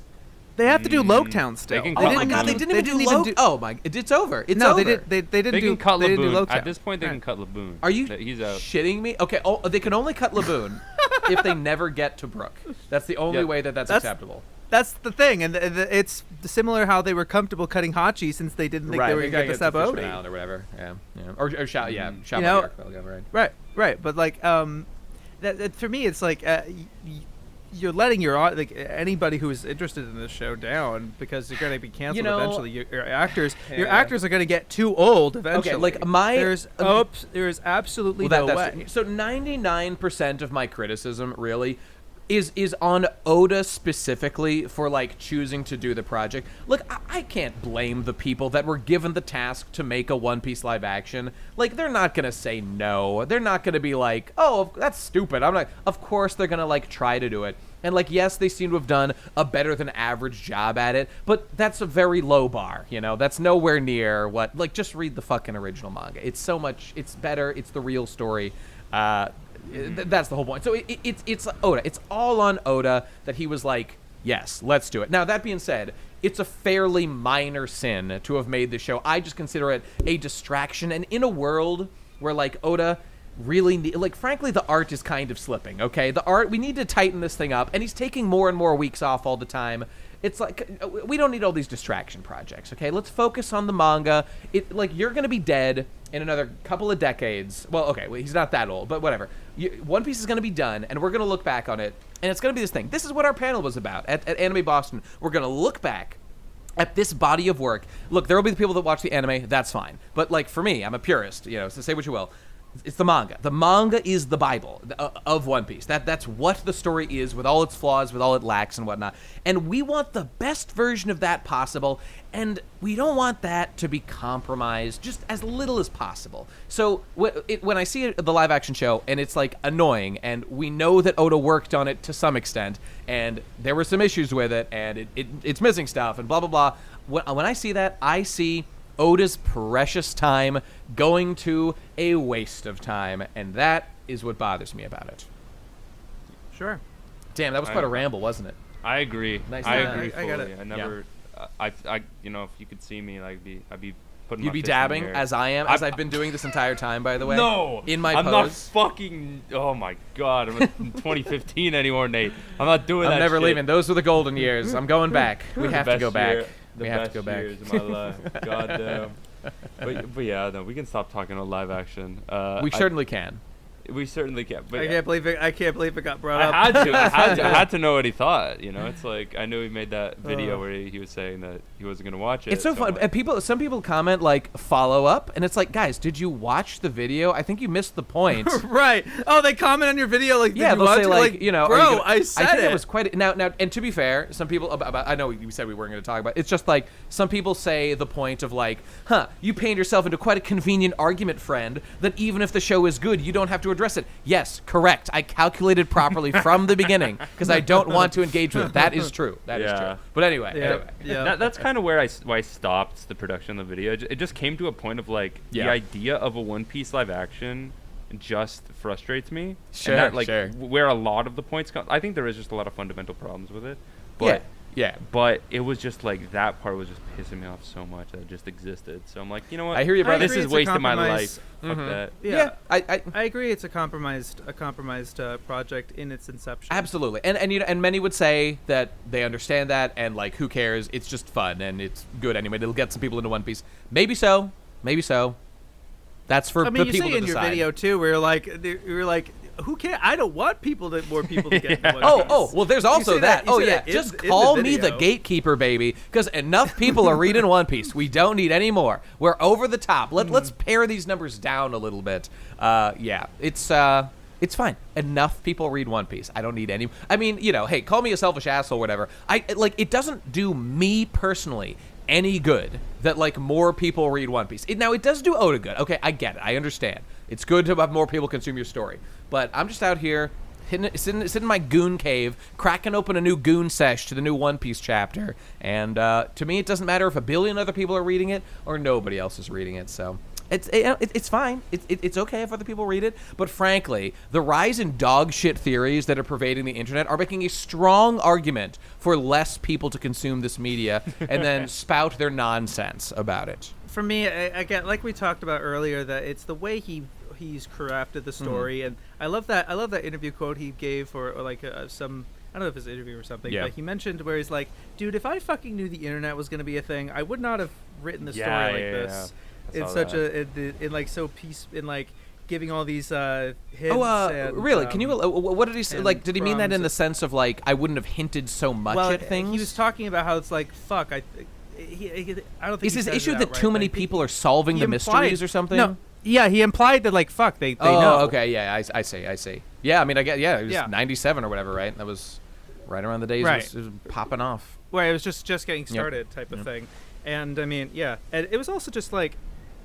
Not a lot of shonen. I'm not like a massive connoisseur of everything, but not a lot of Shonen Jump or Battle Shonen stuff really structure themselves like this, where there's a lot of mystery and lore. And, not to the same degree. Reveals in this way. Yeah, nothing's like One Piece in that regard. And that's a double-edged sword in my book, because I mean, it's just one can imagine that it's theoretically possible that we get to the end of One Piece. And we have, I mean, we talked about this before, but like we have like an Attack on Titan type ending that's just like divisive. And maybe it's what Oda planned all along. But if you didn't know what it was, and then you get the answer, and like, maybe, let's just say literally everybody hates it, then it'll be like, oh no, sure wish we hadn't like built the whole story on this mystery. And now that we have the answer, it's like very unsatisfying. Even if it's not like, it's very hard to imagine that it just like ruins everyone's experience of One Piece or anything, but I don't think so because then again, Nika did happen, so things do just kind of crack, happen sometimes. The core appeal of One Piece isn't necessarily, for some people it is that lore and that mystery and stuff like that, and the world building. But as we said, it's the adventure, it's the comedy, it's the camaraderie, the razzmatazz, the pathos and everything. I think a lot of the deep romantic ties. As we all know, One Piece is a romance story. I read it primarily as such. I get a lot about. I get it fills my life with meaning to do that about One Piece. No, I love that. I think that's what Oda intended, right? Have I been reading this story correctly? I think so. Maybe a little bit. Yeah. Why else was it called Romance Dawn? I'm sorry, Oda. How was I supposed to interpret that? It's called Romance Dawn. I ship Luffy with every character that he encounters. How was I supposed to consume the story? Yeah. Checkmate. Maybe you just maybe Luffy's dream, man. He's just gonna come out. Maybe he's just gonna say he's polysexual and he wants a big orgy with everyone worldwide. It would be so funny if like Usopp's the guy that's like, no way, man, you can't do that. Luffy, we've outlawed polysexuality. You're no, that's not acceptable. Here in the Pirates Code, it says you can't do that. Yeah. Everyone's reaction. They're like, huh? And like no! Sanji Across and Brook the whole are world laughing. is everyone's O face as they all in unison orgasm to our Lord and Savior Nika. That's what it is. Oh, that's what we need, and that's. I can't wait to see Gaimon. I want to see Gaimon making sweet love with Luffy, as he is everywhere all at once. I don't know if Gaimon has a video transponder snail on his. Well, through Nika, all things are possible. Okay, well, Nika will make it happen. Teleport, yeah, he can teleport something to his island for sure. Was there anything else you wanted to bring up, Shapes, before we end this thing? Oh, probably, and I can't recall. Anything else about the chapter, maybe? Yeah, I don't know. I guess I'll push a little where like your perspective on the manga being the Bible and everything, and being kind of the one true thing, and I think that's fine. The Purist and everything. It makes sense that it's his original tome, and that in his one continuum. I will grant you immediately, though, by the way, that Oda increasingly does draw the manga as effectively a storyboard for the anime, and that is kind of true, and it kind of has been for a long time. So I'll concede that immediately. And I will. Just to bring it up again. Yeah. I've said it before on Piss and everything, but I really have the ambition about analyzing the anime in ways of what it adds, and as someone who's now watching the anime adapt chapters that I read as they came out for the first time, which wasn't the case up until through Wano. I think it was about end of Wano when I started actually kind of reading up to date, even though I wasn't up to date. I hadn't experienced some of these arcs and everything, and I was reading into Wano and shit. As that experience has gone, it's been great. Obviously, I'm spoiled where I didn't go through this dark period in Toei, where people had read Dresrosa and the art that it is. And now we could kind of. I actually haven't really seen a lot of the manga physically in that period of time, and how, because I occasionally catch some panels of like Water 7 or Skypiea, and just like how incredibly polished and detailed it can get, and like the hatching and everything. It was just really surprising as someone who's only read up to like volume 12 or so, where like the art is good, it's very strong, but it's not like, I don't know. I think it kind of well, let me. It's not its peak artistically. It seems is in kind of like the maybe Paramount. Well, War that's of course going to be subjective. I'm sure some people would like. Sure. mean, for me, it's all about end of Alabasta when Vivi and the gang had the biggest foreheads of any characters in the story. That was when the story really peaked for me. Oh, I'll just say to your point here that like me calling it the Bible. When I say that, I sort of mean that like narratively. It's like the Bible, whereas in the anime, like there are like things that are added that are like not canon sometimes, or like even like little additions to to just like a small scene. Some people can focus on embellishments. Like relevant to my saying that it's like the Bible is my inherent way of viewing the story, which is like I want the most correct information about what is going on in the story possible, and like the anime will inherently make like some changes just inevitably, so that's why I wouldn't consider it like the necessarily purest version. I would always want to refer back to the manga to verify. No, it would. I would as well. One could absolutely, and it's totally fine to consider the anime like you could say it's a superior artistic product. That's perfectly acceptable, but and that's subjective, of course. It totally is, and it's no different from my previous project with comparing the dub and the sub. I know that everything that I'm saying in this is still my just subjective opinion, but it becomes more substantiated the more data points you include, the more detail in the argument that there is, the more substantiated, the more and more it becomes quote unquote objective, even though it will never actually be objective, because it's all based on a series of subjective perspectives and arguments. Yeah. But I'm excited to. Yeah. And I feel like I'd also call myself like a manga purist. Like I never watch the anime anymore. But I usually like whenever in Pissed Pirates, like sometimes we'll watch an episode or something, and Shades will show me an episode, and I'm just like surprised at like how good it is and the additions that they do. Yeah, I haven't watched the anime in a long time, so I can't even really comment on it. Yeah, there's some like really like I feel like good character stuff that like builds a scene that makes like it just makes it more intense, especially even just the performance of certain characters, where it's like, how much do you care about Sentomaru as a character?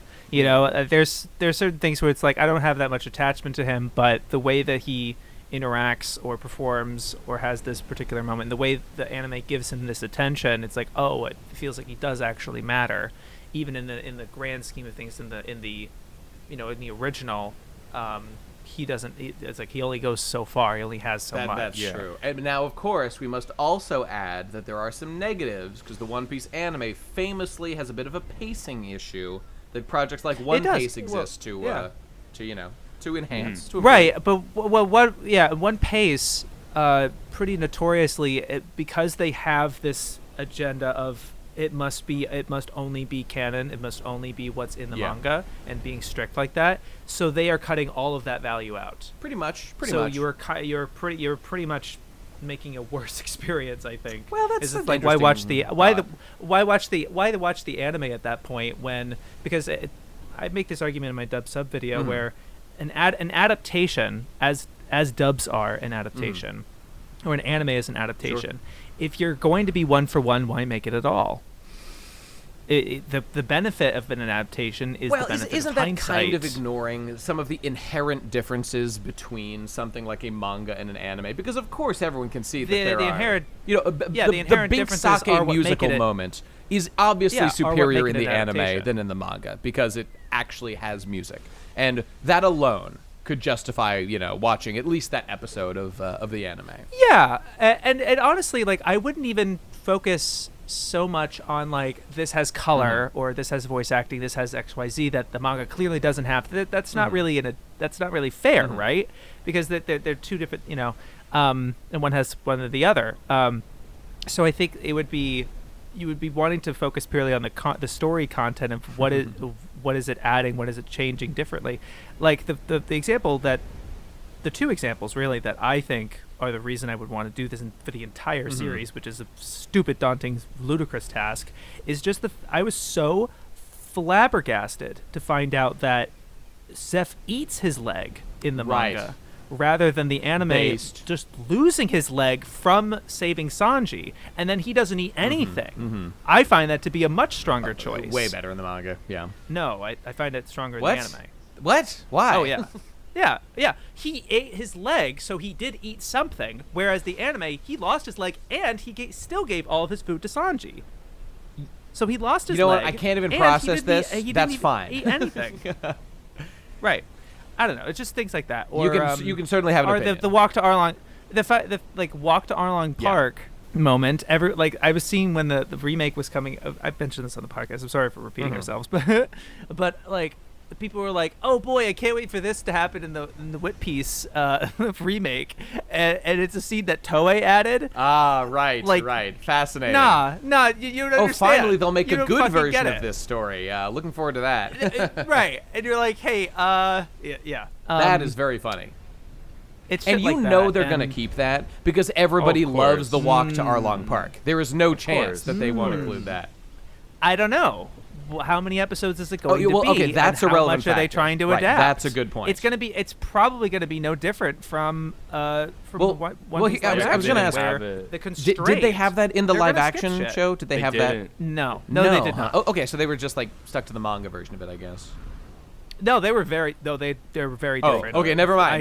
They didn't do shit. I can't even begin to. It's very different. Okay, it's very different. By the way, you said one of my bugbears before. It sticks in my mind. You're like, if the adaptation is 1-to-1, why even do it? Now, I'm not gonna go on a huge Final Fantasy VII remake rant. I'm not gonna do that. But I will just point out that for decades, people were wanting a 1-to-1 remake, but the second it came out, and there were obvious major differences, suddenly the argument changed to, oh, well, of course no one really wanted a remake. We always wanted, like, a fucking sequel. Yeah, that's cringe. That's duplicitous. Cringe. That's shitty. Yeah. No, right. That's similar to, like, going back on your word where it's like, I will not be watching this One Piece live action for this and this reason, and then going to watch the live action. Right. Closes all my VLC that has all the live action open, turns off my other computer. I would never do that. What they do with Arlong. I'm not obsessed at all with the new live action One Piece show. Emily Rudd, my queen, Inuyaki. I don't even know the guy's name. Inuyaki. Yeah, my goat, my hero. The king of the world. Yeah. No. Yeah, but I understand. I just haven't gotten that 1-to-1 when something is 1-to-1. I like it. To be fair, I don't have that many experiences where I experienced the original first and now it's getting an anime because I'm not much of a manga guy. Sure. So I can't. But I do know from my mistakes in the past where I would read ahead, right? Like One Punch Man or like even like as One Punch Man was airing that like as it was airing that season, I was reading ahead because I was like, oh, the manga is really incredible looking, and I would be looking at the differences, and it would ruin my enjoyment of the One Punch Man anime. Look, if your goal, let's be clear, if your goal, and this is a reasonable goal, is just to maximize enjoyment, as many people do, my approach is completely wrong. It is the totally wrong way to look at any of this stuff. And by the way, I feel like I say this a lot. there is a totally reasonable argument that my approach is just wrong. Like, let's observe. This is a children's manga that we're talking about here. It's not supposed to be studied like fucking Aristotle or, or Dostoevsky or whatever. That's totally reasonable, and I do try to keep that in mind. Or even just the realities of how it's released. Never mind right. its It is a weekly but even shonen just, manga. But even but even if you were to like analyze a Gekiga, which I'm not even gonna say seinen because even that's just for like teenagers. But Gekiga is like adult manga. Even that, it's just based on how it's released. If it's released in a magazine, the initial intention is that people can pick this up at a gas station, open it up. It'd be like chapter 42 at a certain point, they might be able to enjoy it. It is showing poor media literacy, as they say these days. If you pick up if you pick up the latest copy of like Grand Theft Auto, and you think like, this is a really bad like puzzle game. This is not giving me the like. Why isn't this more like Tetris? Getting really bad Tetris vibes from this Grand Theft Auto game. Or maybe that's a bad example because they might well have Tetris in Grand Theft Auto. But okay, you play Tetris and you're like, this is a really bad visual novel. I'm not getting a lot of like character depth from these squares or whatever. You do have to engage with the media you're consuming on like the level that it's actually going on its for. terms. Yeah, on its terms. Or it's similar to like watching an anime at 2 times speed. Which you're not supposed to do. Pacing. But this is why I try to focus my criticism on things like Nika that I just think could have been done specifically better and avoided like the issues that I bitch about and stuff. So that's like the angle that I try to come from, and I know I go off on all kinds of tangents. But, I think it's all pretty sound what you do. We've got the seal of approval, boys. Yeah. Talking Pirates is surging with the Pissed Pirates endorsement. It's time, bro. Yes, it's time. It's true. We're going to the moon. I know it's like it's how. Sorry, I don't know how to like whatever this is or how this comes off, but like I do occasionally come into the Talking Pirates streams. And I'm bitching about something, right? I'm bitching and moaning. Well, I don't know, or just what. But it's so black-pilled, or just so like.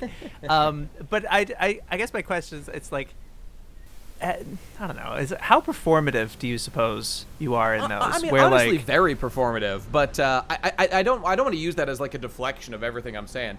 Basically, well, okay. So one of the things is I actually a lot of the times actually talk through my thoughts about something over the course of like a chapter review. And so like, because it's not like a definitive review. I have thought through everything. This is like, I've read the chapter once or twice over like the week as it's getting up to Friday. Yeah. And then I go on a stream and I go in without like a clear plan in mind. And we just like go through every panel and just like react naturally. And so, like, and it's sort of like whatever's funny to like clown on. Yeah, and we like to have a goof. We like to joke around about things. So I do a lot of like, I do exaggerate a lot. But the real answer is I give the chapter a Goda or Hackta like vote at the end. But that's total nonsense. I just make it up. I basically do whatever's funny. And a lot of the time, it is funnier to call a chapter Hackta than Goda. So a lot of the time, I just do that. If you want like the real analysis. Basically, after I do that, in the last like 3 minutes of like a Talking Pirates, is me as I kind of just go. There's no longer a performance. The vote is done. It's over. So now I can just go over it real, and I'm like, no, okay, guys, I joked about this. I said it was hacked up, but like this part was good, and like this part was good, and like this part I didn't like so much. That's usually how it goes. So.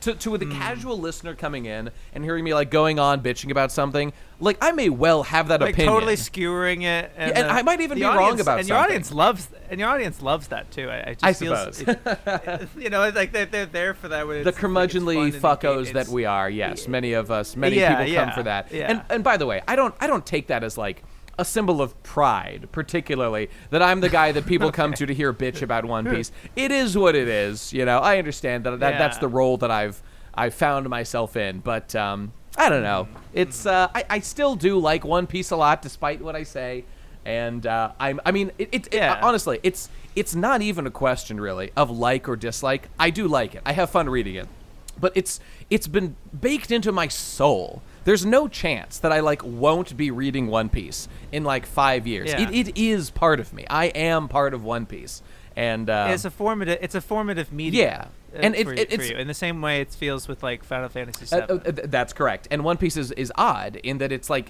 it's the same story. It's still going from when I was a little kid and watching it on 4Kids or whatever. So it's been quite a journey, and maybe this sounds bad, but I do look forward to it being done in the sense that that makes sense. I look forward to being right. done And I don't want to rush or anything. I want it to be as good as it can be, but I look forward to. There's no more hype cycles. There's no more like sort of performative speculation. Yeah. Now there's just we have the thing, and we can go back. We can see what worked, what didn't. We can analyze from top to bottom. Like, what did it mean to us? Well, all this stuff. What are the implications on fucking society, and how did it affect all our lives? And then we can maybe kind of close that chapter, but carry on the spirit into other things that we do. What will Oda's series after One Piece be? Because he'll probably do something, some one-shots or whatever, like Fujimoto does when he's not doing Chainsaw Man. I don't know. Lot of fun things to look forward to about One Piece, one way or another. So I'll be with it, boys, and I hope you come check it out on Talking Pirates, on twitch.tv/definittelybestguyever, on Fridays when there's a new chapter, and also some other times on Fridays if we do an SBS or whatever. There you go. It's this podcast comes out like every 6 months or 4 months, whatever the fuck we do it. So as the wolf howls, whatever the fuck we want. So yeah, go check out Nate's stuff, and thanks for coming on, man. It was really fun. I had a delightful time. Very happy to do it. Thank you for inviting me, guys. Been a long time coming. This was wonderful. Yeah. You've both been on Talking Pirates. Now I've been on Pissed Pirates. And let's do more in the future. Had a great time. Happy to do it. Sounds good. I enjoy the further adventures of the first pirates. Yes, we all look forward to the guy who invented boats and invented water and invented land as a contrast to water. Oh, that Joy Boy. What's he going to get up to next? We'll have to find out. Crazy dude. Wacky dacky. All right, see you guys. No, peace. All right, bye.